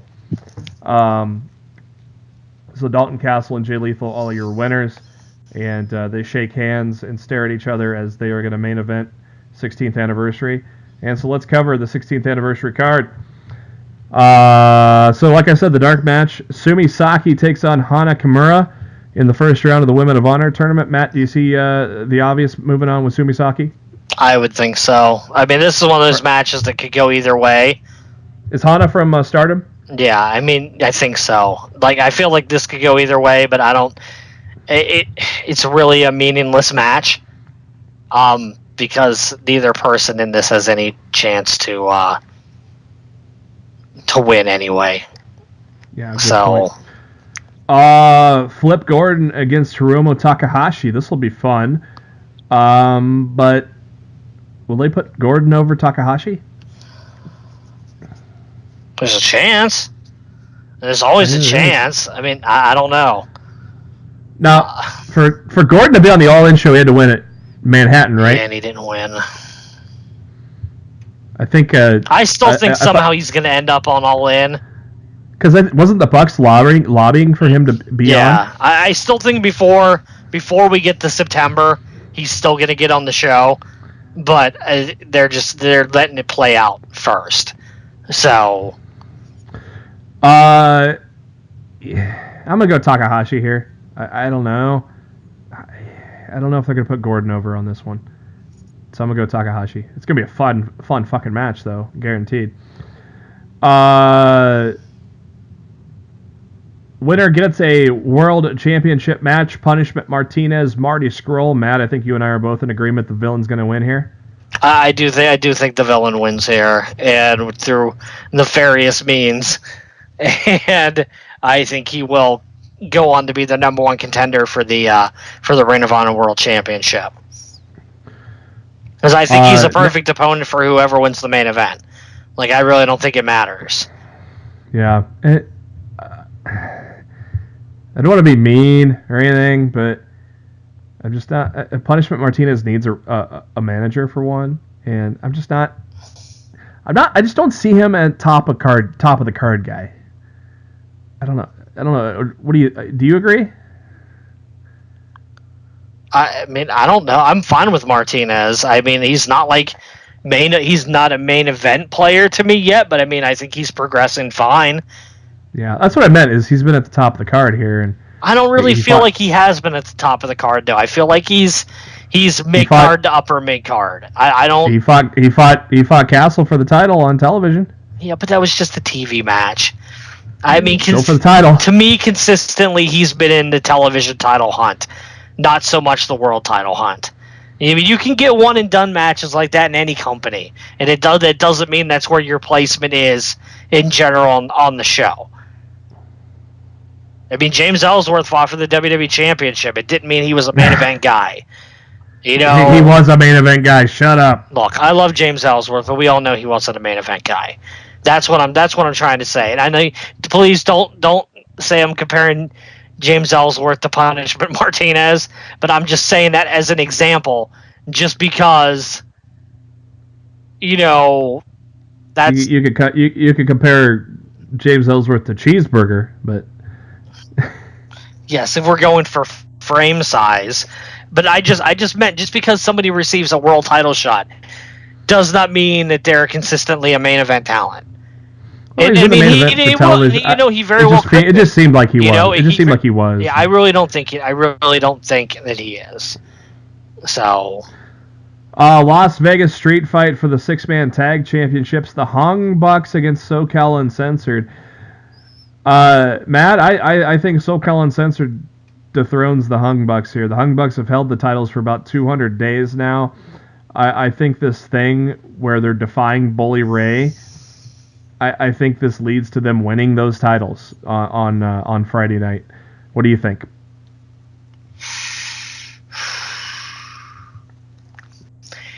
This is all going to depend on what side of the coin of the Bullet Club that Adam Page is going to fall upon. Cody or Omega? Yes, exactly. Is he going to be on Team Cody or is he on Team Omega? And that's where this match will truly be decided. Because the Bucks, even though they're fighting the Golden Lovers in California at the end of the month, I still think that they're kind of more so on the side of Team Omega than they are Team Cody. And if Page is going to go the other way, it would be smart to take the 6-man tag titles off of them for now and see where this goes. I think we'll know a lot about where Adam Page stands with the Young Bucks in the hierarchy of the Bullet Club after this match. This seems obvious, Matt, but I wonder if a cleaner may be sneaking in somewhere. No way. Cody, no. Dude, no. You don't bring Kenny Omega in unannounced. If Kenny Omega is going to be on your show, you announce that he's going to be there. So no, we do not see Kenny Omega on Friday. This is going to be a hell of a match, though. As Matt Taven has been great for the Kingdom. Cody, of course, is on another level right now, but we all know how this is probably going down because obviously you ain't going to have Cody lose when you're having Cody and Omega at Supercard of Honor, right? You certainly wouldn't think so. That would kind of be dumb. Going to be a good match, though. I'm looking forward to that one for sure. ROH World Tag Team Championships. The Motor City Machine Guns are your champions. They take on the Briscoes. I think this persona of the Briscoes, ever since the turn on Bully Ray, I think they're taking the titles back at Anniversary, Matt. I think they're gonna take them from the Machine Guns. What do you think? They've been getting a lot of stuff over on the Guns over the last month. I feel somehow the Guns, maybe with a roll up finish or a quick flash pin, retain the titles. Guns had the last laugh, though. Dude, yeah. But this ain't the WWE. Yeah, but more often than not, it's been the Briscoes going, beating them down over and over and over again, and the Briscoes don't need those tag titles, like even a little bit. Something tells me somehow the Bucks escape with the titles on Friday. The Guns, you mean? Yes, the Guns. You know what I meant. If the Bucks escape with the titles, that's a whole new wrinkle. Shut up. And let me know if I'm right on this path, Matt. Dalton Castle defeats Jay Lethal for the ROH Championship as his legitimizing win for the title. I believe Castle retains as well. Lethal doesn't need the title, and I think if you take the title off of Castle this quick, I think it could be a mistake. So I feel like he at least needs one more big pay-per-view title defense before he drops the title afterwards. Like I don't see him still being the champion like a year from now, but I feel like he could use at least one more big win before dropping it. And I think a win over Jay Lethal would be just that.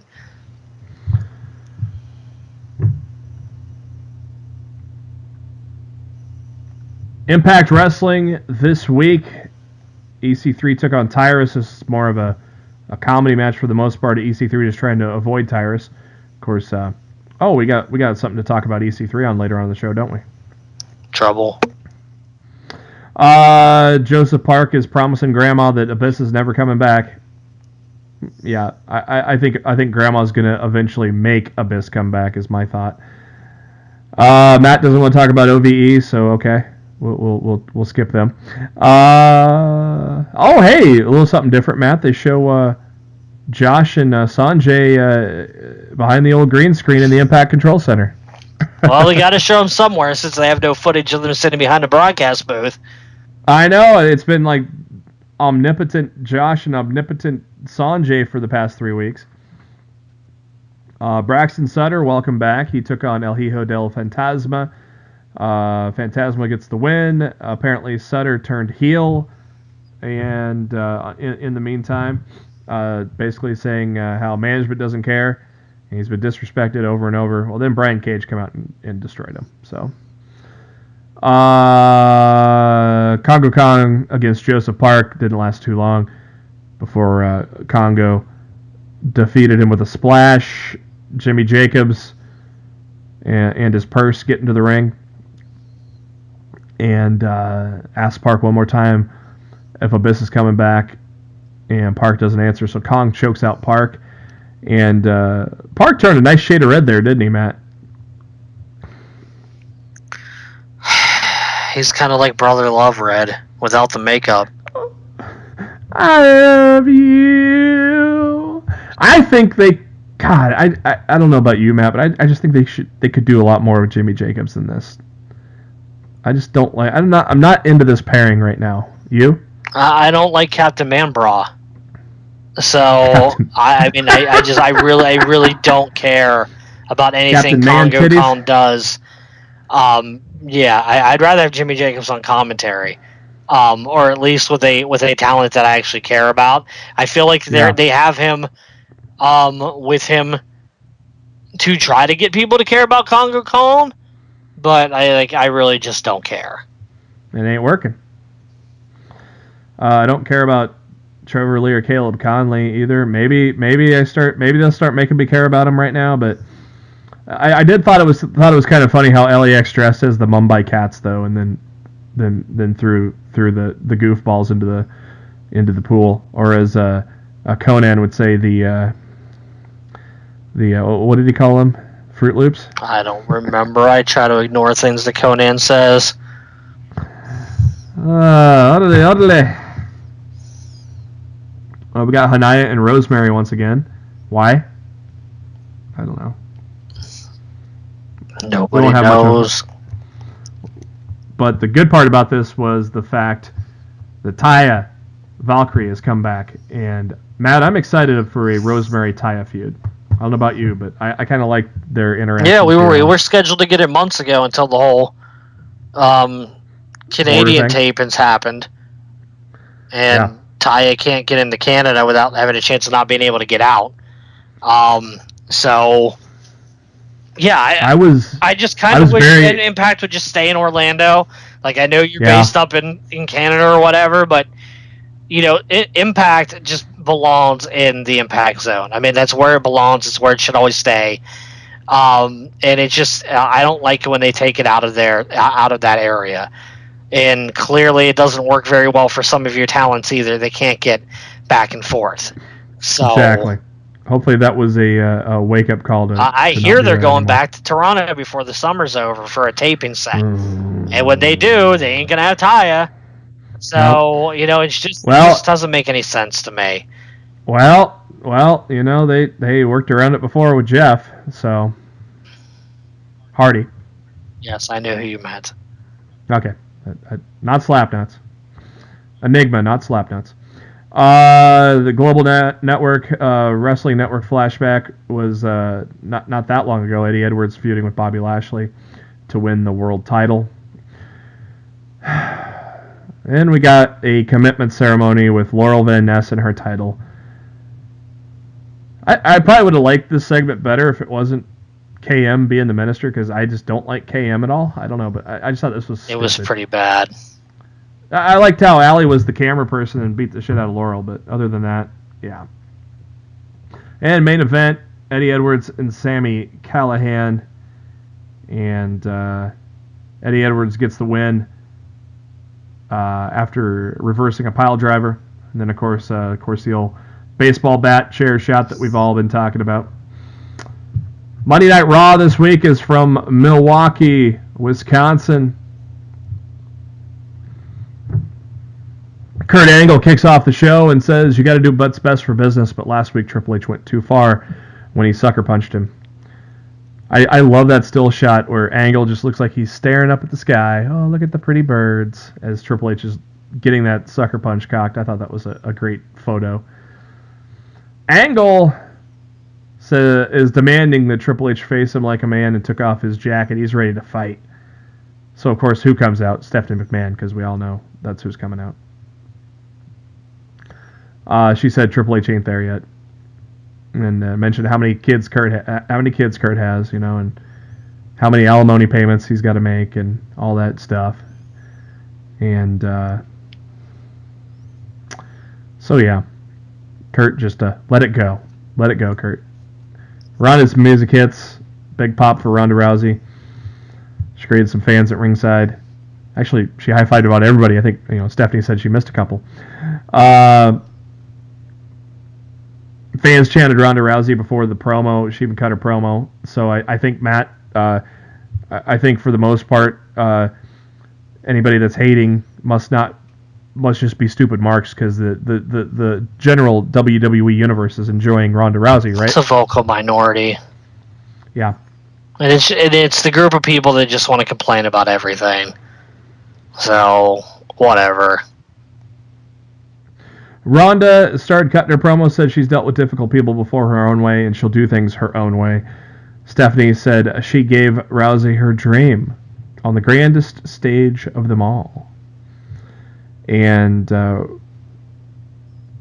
Stephanie said, in your contract, you get to choose your opponent at WrestleMania. Just cannot be a champion. It's got to be somebody on the active roster. Ronda said she already knows who she wants, and Stephanie's like, all right, let's get a drum roll. And Ronda said, fuck your drum rolls. I want you. That's kind of the unintentional timing, Matt, that it just makes things brilliant, right? Fuck your drum rolls, right? I enjoyed it. I thought it was funny. I did too. Triple H, hey, I thought he wasn't here yet. Oh, I guess he is. And said Kurt needs to worry about doing his job. Triple H said Stephanie is an executive in the company and commissioner of Raw. And Angle goes, I thought you weren't here. Yeah, Stephanie lied.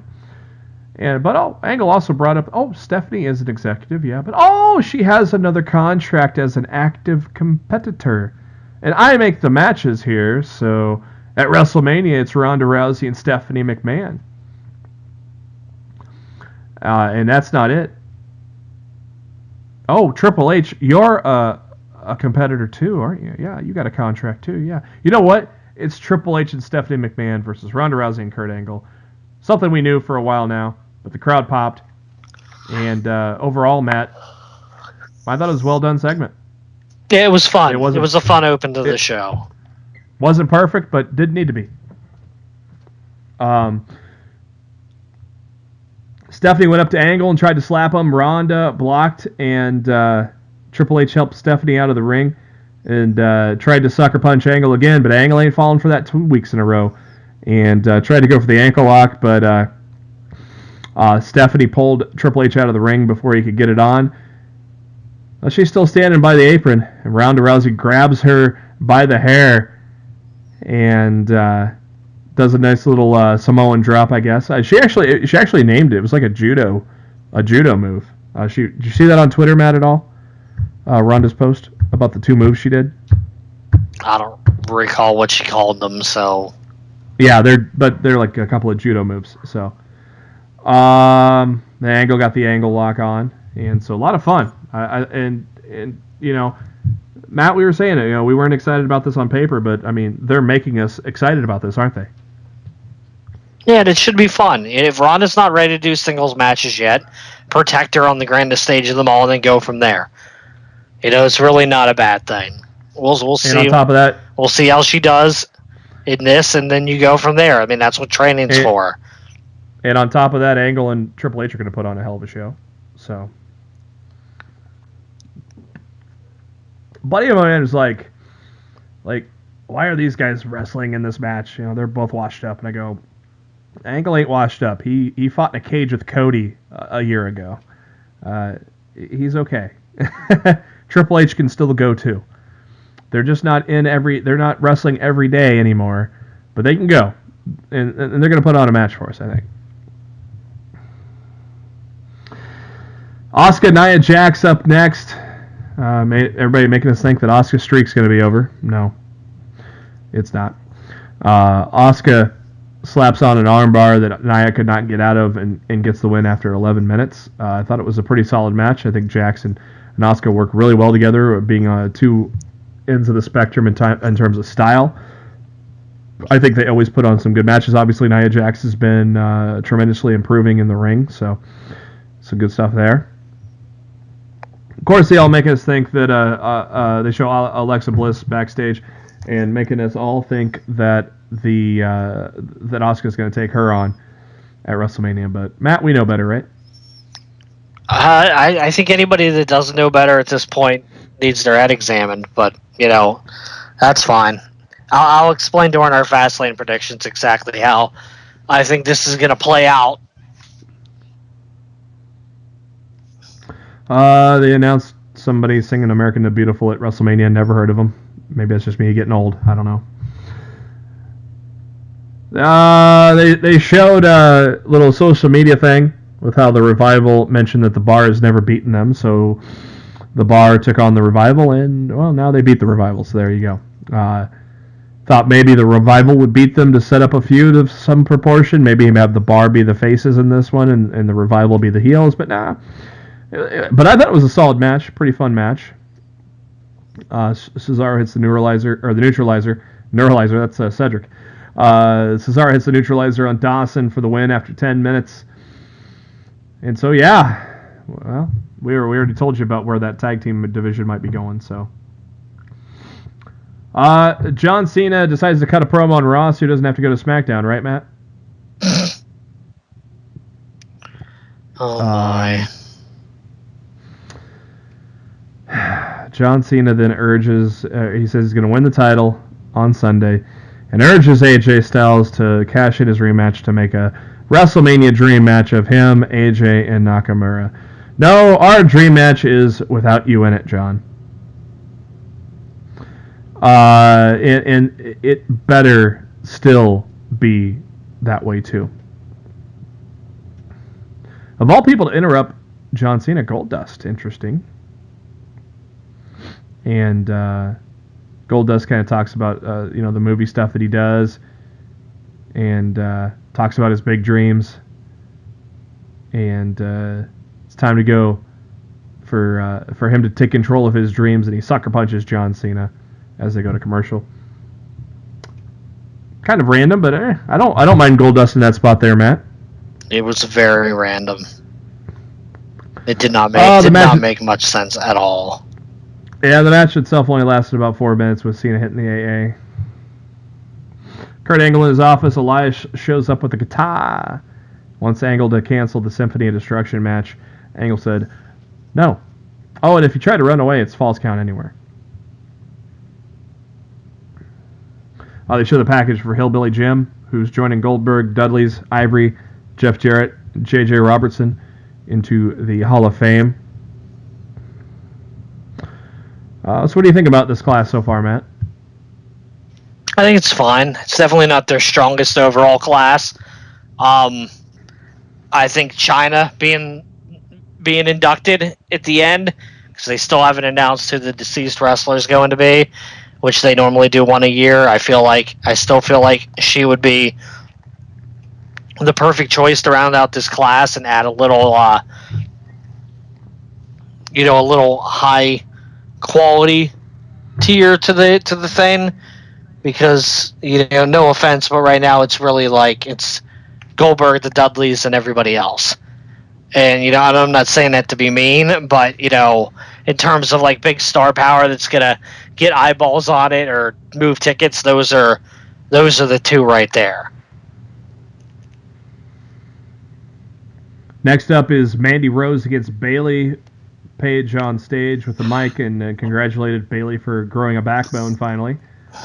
Mandy Rose Bayley though, Matt, that match was pretty good. Mandy Rose continuing to get better in the ring, isn't she? Oh yeah, I thought this match was really good. I thought Mandy showed a lot. I think this is her first singles match on Raw since being called up. They gave him a lot of time. She looked really good. Her and Bayley worked really well together. I see big things for Mandy and Sonya once they split off from Paige. Because right now, with Paige not being able to compete, I really feel like Paige at this point is kind of an anchor, holding both Rose and DeVille back. And I feel like it's going to be a lot better for both of those ladies when they can finally break off and do something else. Whether they form a new stable with somebody else and leave Paige, quote unquote, laying in the back without really actually touching her, or or something along those lines. Right now, I just feel like without Paige being able to wrestle, her being with them is kind of just overshadowing both of them for now. And I feel neither of them will truly be able to break out until they're rid of Paige, maybe sometime after WrestleMania. Yeah, and I heard that Paige is going on tour with some band, so maybe that's sooner than later. Yeah, who knows? Absolution attacks Bayley after the match. Sasha comes in for the save. Tried to give Bayley a hug, and Bayley said, no. And Banks looks all confused. And the plot thickens. They show Nia Jax in the locker room with ice in her arm from the arm bar that Asuka put on. Bliss and Mickie James walk in. Bliss told Mickie that she's got this, and so she talked to Nia one-on-one. And basically kind of put over that she's accomplished a lot in a short time. She's been an outcast, been bullied, and sees how people look at her. And Jax started crying, and Bliss said she can't let this be her downfall, because if she does, everyone will lose respect for her. I thought it was a great job by those two women, Matt. I don't know what you thought about that thing, but I thought it was pretty good. To me, it solidified Nia Jax's face turn from earlier in the evening when she got the standing ovation after the match with Asuka. Yep. I felt the way they humanized Jax backstage and how she cried and truly connected to the audience that felt bad for her. A lot of people are wanting to see Jax, get her revenge on Alexa, for being, mean in a sense. So I feel like when Asuka challenges Charlotte, which I believe she will do this Sunday at Fastlane, I believe Nia will have the door open to challenge Bliss on Raw on Monday, or win some kind of multi-woman #1 contendership on Raw to get that match. Maybe she fights Mickie James or something and beats Mickie to get the shot. But I don't see any roads right now that don't lead to Charlotte and Asuka and Nia and Bliss. I really don't. Yeah, I agree. And but I thought it was a really cool segment because one, kayfabe, Bliss is full of shit, but Bliss and Jax are real life best friends. So a lot of what she said was a friend talking to a friend. But we all know kayfabe, bullshit. But it was still true words being spoken in real life. So I thought it was really cool and well done. And you're right. A good way to actually get Jax into that title match with losing to Asuka.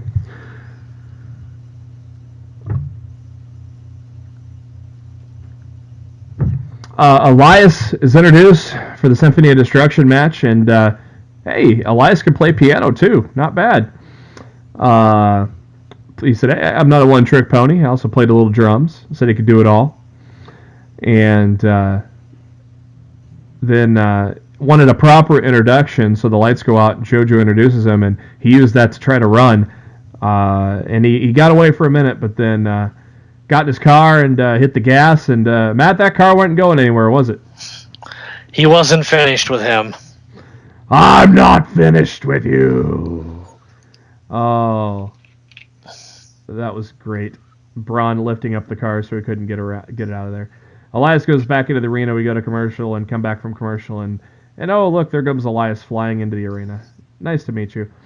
What'd you think of the Symphony of Destruction match outside of the Megadeth shout-outs that Corey Graves had constantly put over? Hey, yeah, he had fun with it, and props to him for having fun with a situation like that. I thought the match was fine. It was exactly what we would expect from a crazy gimmick match like that. And like I've said on countless occasions on this show before, these are the type of goofy situations that Vince can try to put another main eventer in, and they fall flat and they don't work. And there's just something about Braun Strowman that he can make this kind of stuff work. And it works out perfectly for, everybody involved. Braun is going to be a ridiculously huge, massive name for this company in the months and years to come. And he's just proving it each and every week. Who would have thunk it when he was in the Wyatt family? This is how he got over. Yeah, because 9 times out of 10, gimmick matches like this are just waste of time, aren't they? And this wasn't a waste of time. No, it worked. Like I said, that's just the magic of Braun Strowman. I loved when Strowman kicked the legs out of the piano. Yeah, everything Strowman does just turns to gold right now, right? Pretty much. And like I said, props to Graves for working in at least 5 to 6 Megadeth song titles in the commentary. I loved it because I'm a Megadeth fan. Next up is they talk about the 50-man Greatest Royal Rumble coming up next month. Bray Wyatt beat Rhino in a minute, and Matt and Wyatt cuts a promo afterwards, asking Matt to come out and show his face. Wyatt said that the final deletion is far from over. The Great War is far from over. Matt Hardy appeared on screen, and Matt says, "If you wish to clash, it can't be contained in the WWE. There's only one battlefield. The Hardy compound, yes!" And they show a clip of Hardy's house and the battlefield being prepared for annihilation. And we said earlier, the dilapidated boat, Vanguard won. The what's the lake called again? The Lake of Reincarnation. And somebody mentioned Bray Wyatt on Twitter to us about the Lake of Reincarnation. So yeah, I don't want that to happen. I really don't want that to happen. We're talking about Bray Wyatt being thrown into the Lake of Reincarnation and coming out as Husky Harris. Yeah. It comes out with a Nexus shirt on. Right? Yeah, I really hope they don't do that. We'll see what happens, but I'm hoping they don't go that route. What'd you think of the Mizzy Awards? I thought they were pretty fun. The Mizzies typically were given out to just the Miz and the Miztourage in the past, but these ones were worst decision by a general manager or superstar that's best at patting themselves on the back. Yeah, I think Miz missed a gigantic opportunity by John Cena not being nominated for. I said that on Twitter. Himself on the back. I kind of like, even though he's not involved in your storylines right now, I feel like, Cena certainly should have been nominated for that. But whatever. I agree. Rollins comes out, and Balor comes out right away. He's doing the one-up thing on Rollins lately. Kurt Angle announced that, there's a tag match playa. Seth Rollins and Finn Balor are taking on the Miz and the Miztourage in a 2-on-3 handicap match. And that was one after Rollins hit the stomp after 10 minutes. Kurt Angle shows up and says, "The Miz ain't facing Finn Balor at WrestleMania." And I got Seth Rollins all happy, and he said he's not facing Seth Rollins either at WrestleMania. He's facing both. Triple threat match for the Intercontinental title. Matt, in your opinion, keep it at 3, or are you going to be okay if they add more to the match? I wouldn't be surprised if they add more to the match. What would you want to see, though? I mean, it depends if they make it a match type or not. If they add more, it has to be ladder to make it a little to me, if you add more there, you have to put in a stipulation like a ladder match or something. But I mean, who knows what they're planning? Right now, like, I'm okay if it's a triple threat, but I'm totally okay if they decide to add more and make it a ladder match too. I'm not, I'm not really opposed to either. There's several people right now on the outside looking in in terms of what they're going to be doing at WrestleMania, and I don't mind, giving a couple more guys, a deserved shot, to be on the card and, be in the Intercontinental title match. Eat, sleep. Paul Heyman cuts a good promo. Repeat. And, I'm going to disagree with you there. You didn't like it, huh? I thought this was one of the worst Paul Heyman promos he's ever cut. Why didn't you like it? I don't know. To me, it just fell flat. I did not like the promo at all. Do you think he was trying too hard cussing, or? I don't know what it was. Like, normally, I liked it. And I saw everybody else on Twitter liking it too. So clearly I was in the minority, but I did not like the promo. I didn't like it. Roman Reigns enters the ring with Heyman and says, "This is exactly what I'm talking about. What he said last week was harsh and true." And what happens? For the rebuttal, he sends Paul Heyman out. Brock really is a bitch, isn't he?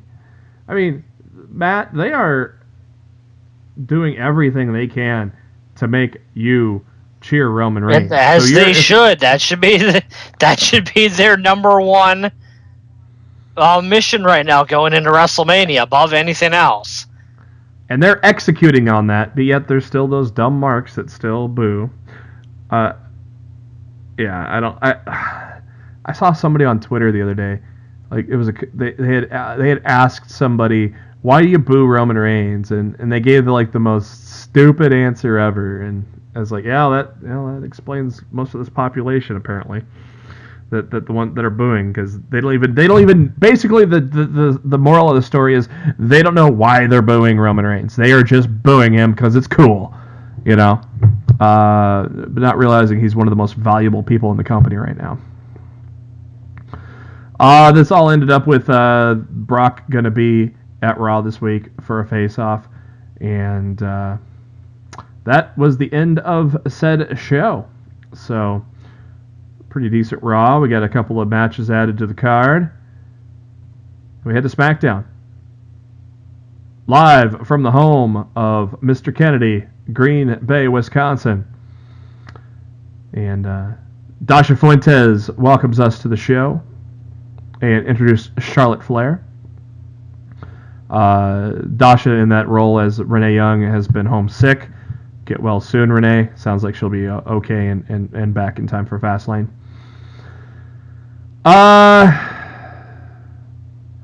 This was weird, Matt, because it was terrible. So the Riot Squad's going to beat up Charlotte, but they get stopped because Bobby Roode's music hits? It made no sense. It was just beyond lazy booking. Like, okay. we don't have an idea how to finish this segment off. Let's have Bobby Roode come out for commentary, and all of a sudden that will make everybody in the ring stop what they're doing and leave. What? Okay, glad I'm not the only one to think that. Well, when the music first hit, I'm like, oh, is he gonna go out there because she's his mixed match challenge partner? Is he gonna go out there and try to defuse the situation and make them leave? But no, he's just coming out for commentary. Segment's over. Go to commercial. It didn't make any fucking sense, at all. He came out for commentary for Randy Orton, Jinder Mahal. Decent little 10-minute match. Of course, these guys have worked together for quite a bit over the past year.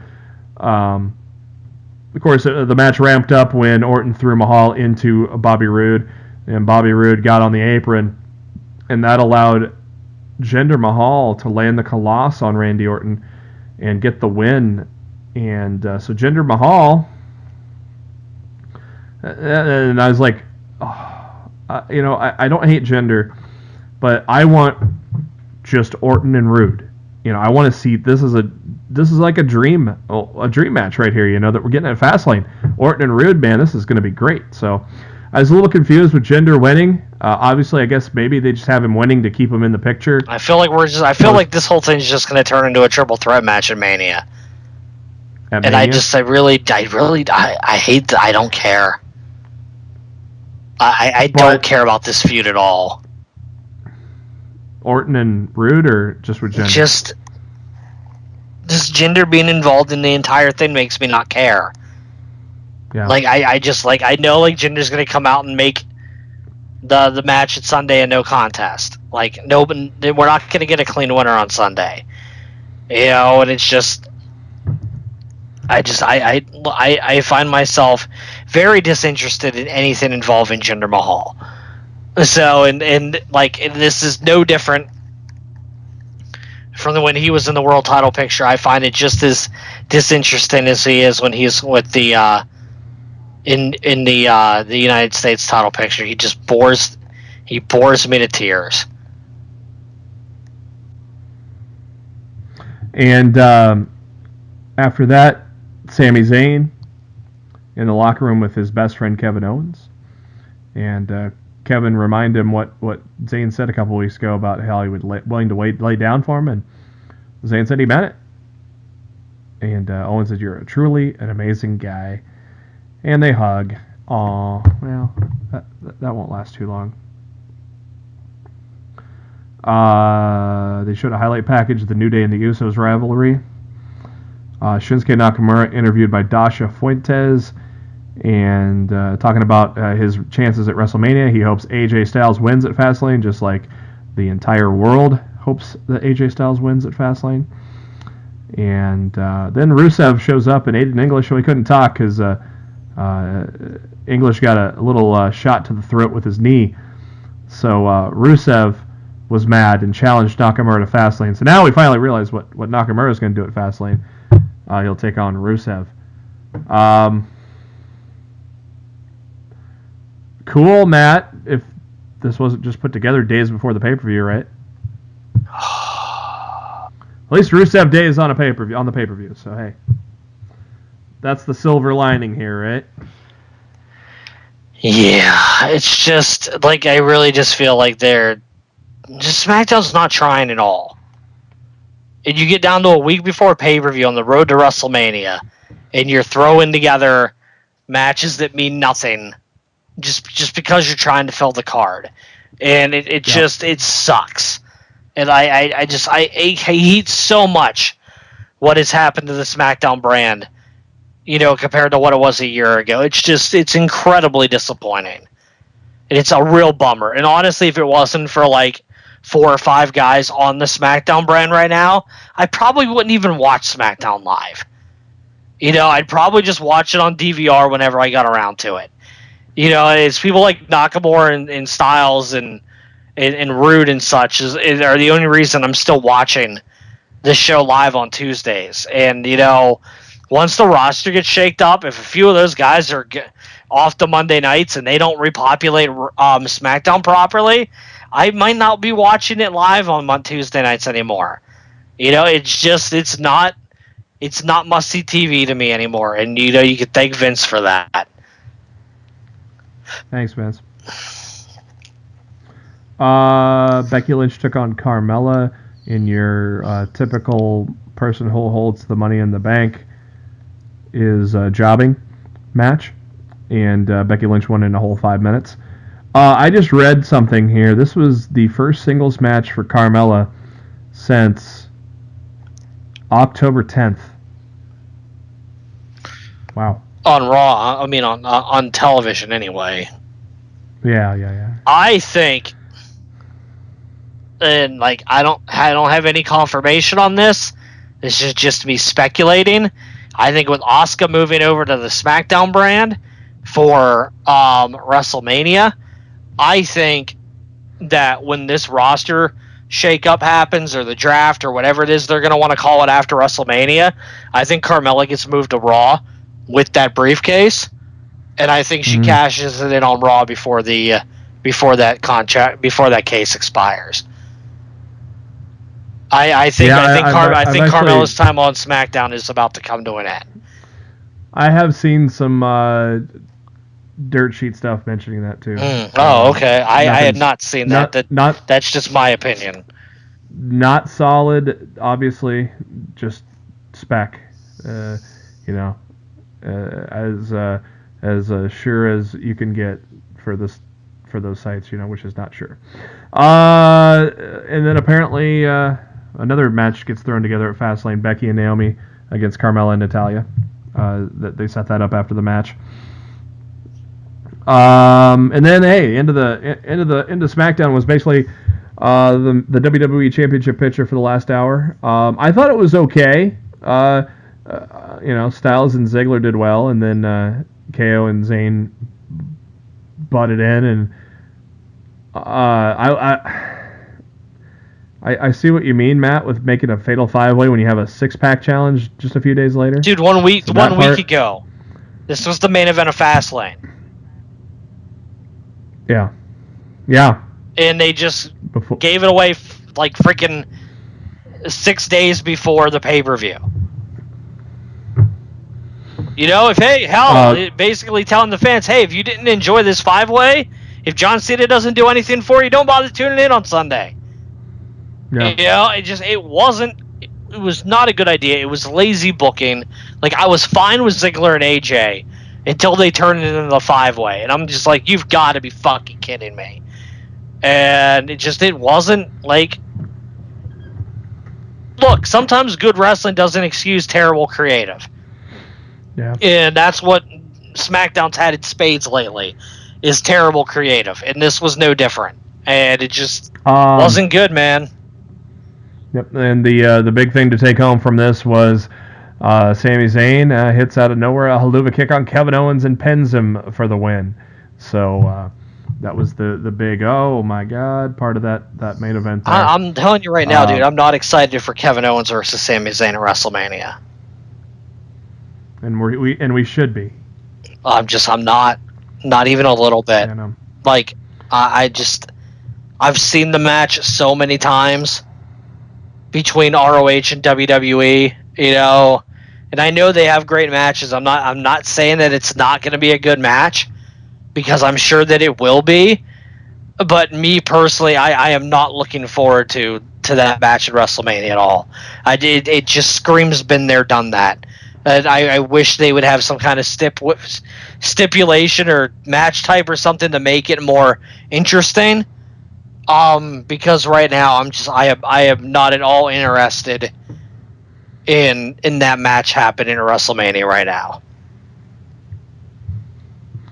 All right, so Fastlane is Sunday. 6 matches on the card. That means they're going to probably throw a couple more together last minute. Yeah, we don't even have a pre-show match yet, do we? No. Yeah.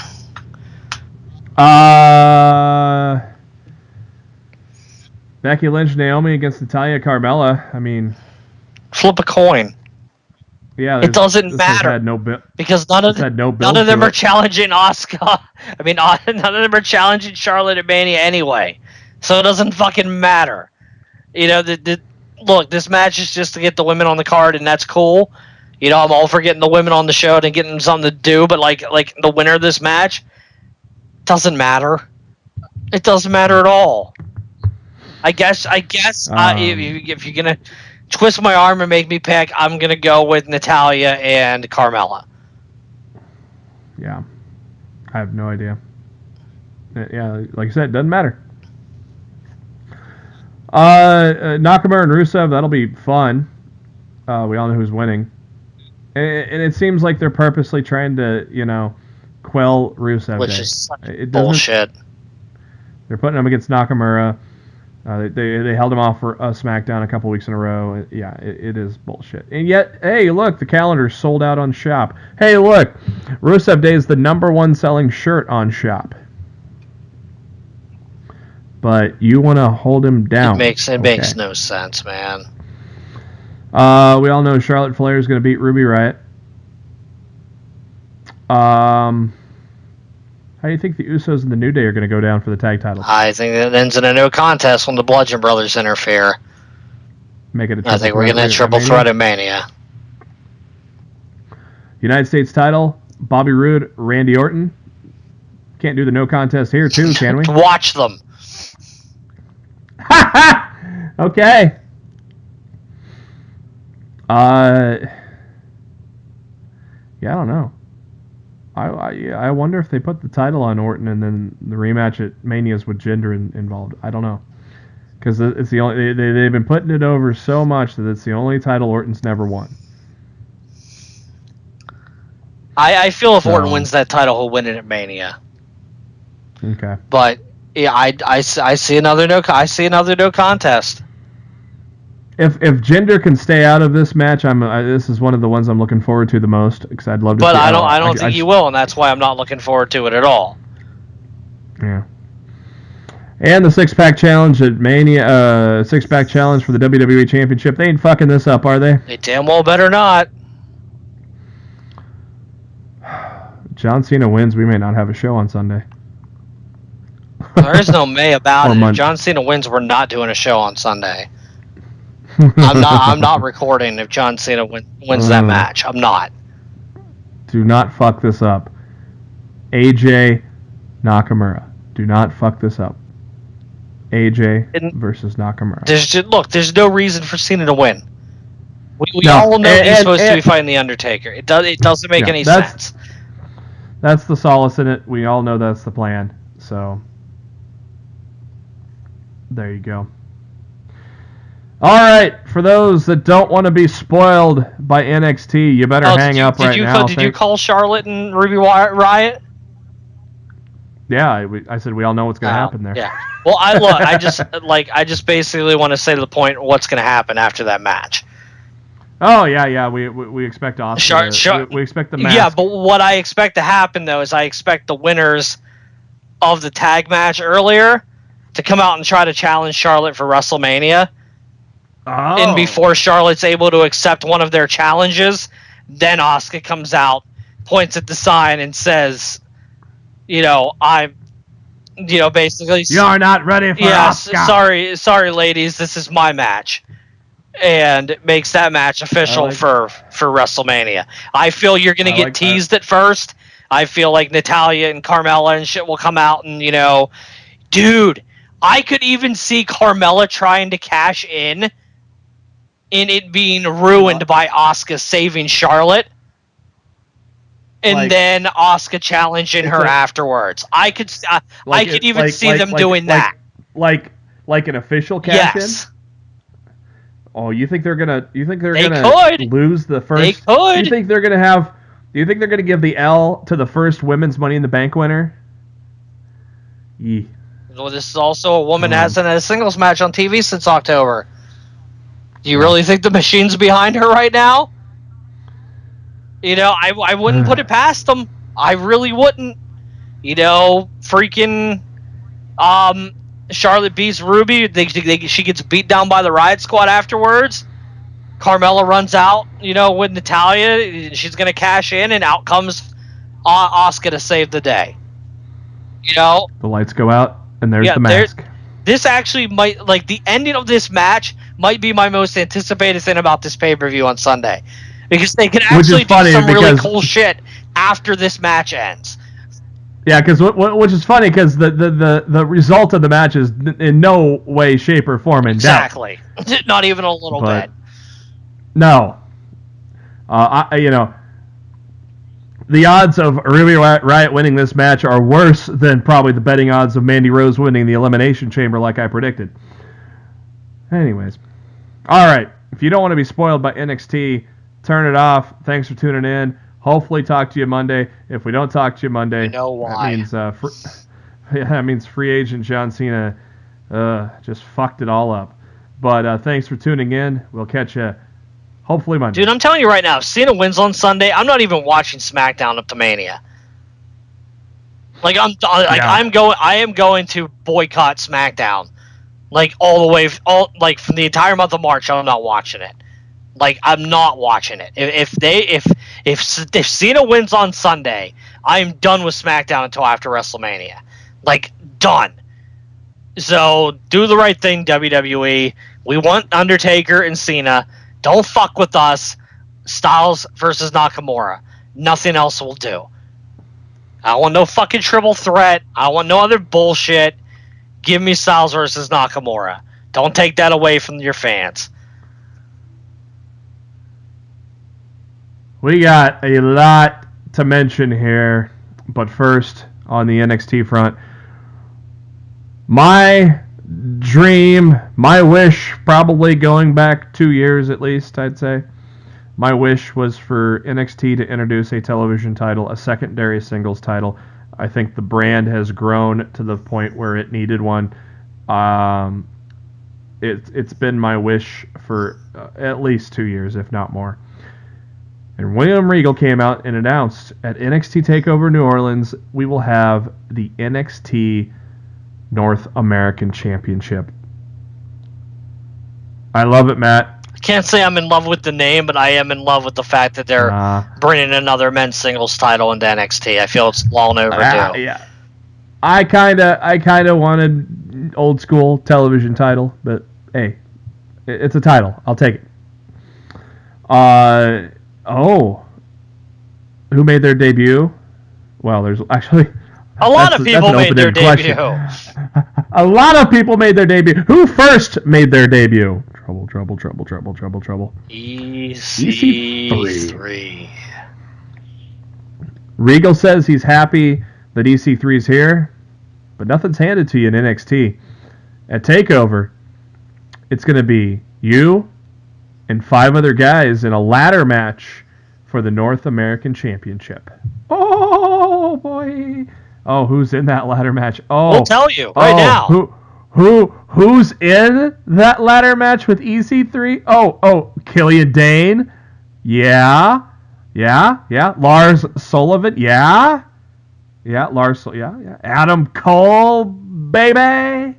Yeah. I'm putting question marks all over Adam Cole's name there. We'll discuss why after this. Velveteen Dream. Yeah. Oh. There's one more guy that we can add to that ladder match just to fucking make it amazing. The debut of Ricochet. Ricochet's first match at NXT is going to be a ladder match. Holy fuck. If he could do a 900 off the ladder. Oh my god, don't let the man kill himself. He's going to do a 900 off the ladder. There was an open-ended thing that ended up being Dream. We thought maybe Drew McIntyre, but no. But let's talk about Adam Cole, Matt. Why do you think Cole will be pulled from this match? Because if not, Cole's pulling double duty. Is he? Oh, did they do what I thought or said they should have done with Fish being out? The finals of the Dusty Rhodes Classic saw no contest when Adam Cole and Kyle O'Reilly interfered and attacked both the Authors of Pain and Roderick Strong and Pete Dunne. William Regal comes out and says the Undisputed Era thought they were smart with Bobby Fish injured. If there's no winner of the Dusty Classic, they don't have to fight. Regal says they aren't smart enough. Regal makes a triple threat match between the Undisputed Era, the Authors of Pain, and Roderick Strong and Pete Dunne. The winner will take the Dusty Classic Cup and become tag team champions. So as of right now, based on these tapings, Adam Cole is pulling double duty at TakeOver. So to me, that says I got big question marks over Adam Cole being in that ladder match. So it could be Drew McIntyre. It could be a returning Drew McIntyre. You know, only time will tell. But like, it just seems weird that triple threat. That triple threat is at TakeOver, right? Yeah. Okay. So like maybe they do a storyline where the tag match goes on first, and Cole gets hurt, and they're like, "Oh no! Like, who are we gonna put in the ladder match?" And they have somebody come out as a surprise. Like maybe they're hoping Drew will be ready for that, and they bring him out as a surprise, and he's in the match. Like, I'm not sure what they're gonna do, but right now Adam Cole's double booked. And I feel like they have to somehow make that work before TakeOver, because I don't think the man needs to be wrestling twice in one night. And the other big debut, Chris Dijak, you know the last name, yes, Donovan Dijak, known as Chris Dijak, and apparently Dijak took on Ricochet, huh? Apparently the match was awesome. Some people are speculating that it might have been a dark match for the crowd.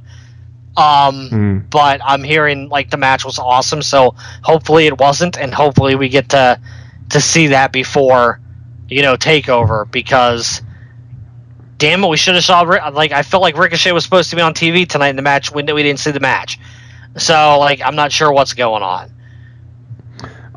Anything else that we didn't cover that you want to talk about? I don't think anything else that happened was really, of importance. We know the TakeOver card is Almas versus Black for the NXT Championship. Ember Moon versus Shayna Baszler for the Women's Championship. We know the triple threat for the tag titles. We know the 6-man ladder match for the North American Championship. And based on the opening of the tapings, when Johnny Gargano attacked Ciampa from the crowd, even though it has not been officially announced, you're going to call me crazy if that's not match number 5 of Ciampa versus Gargano at TakeOver. And TakeOver is always 5 matches. Card.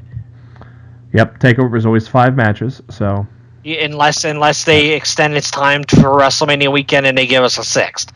But if we're just looking at 5 matches, there's your card right there, and that card's fucking awesome. So, and I'm gonna be there. Hey. Wow, yeah, bombshell after bombshell, huh? At TakeOver or at NXT tapings tonight. You're not wrong. Woo! You're not wrong. We're gonna have fun the next month, at least on there. Hopefully, we have fun the nenext month on SmackDown too, and not ignore it for a month. I surely hope so, man. I'm so disappointed in SmackDown right now. That's gonna do it for this edition. That'll do it for this edition of Lost in the Midcard. Thank you to SpiderDuck.net for being our host, enabling us to be on iTunes and any of your favorite podcasting apps. Make sure you search for Lost in the Midcard, hit that subscribe button. That way you know every time a new episode comes your way every Thursday and Monday after a WWE pay-per-view. You can also follow us and subscribe to us on the YouTube. Links to all that are on our Facebook page, facebook.com/LostInTheMidcard. Or you can go to our Twitter page at LITMC Podcast. And follow us on the Twitter. Matt's at RawF Showtime. I'm at JB Huskers. And Matt, before we ride off into the sunset and look forward to a couple pay-per-views this weekend, what are your final thoughts? I hope SmackDown gets their fucking ass in gear for WrestleMania, the road to WrestleMania after Fastlane. That's what I hope for. That's what I want. So, give me the SmackDown that I know and love from a year ago and stop bullshitting around on us. For Matt Black, this is Jeremy Bennett. Thanks for tuning in to Lost in the Midcard, and we hopefully will talk to you on Monday.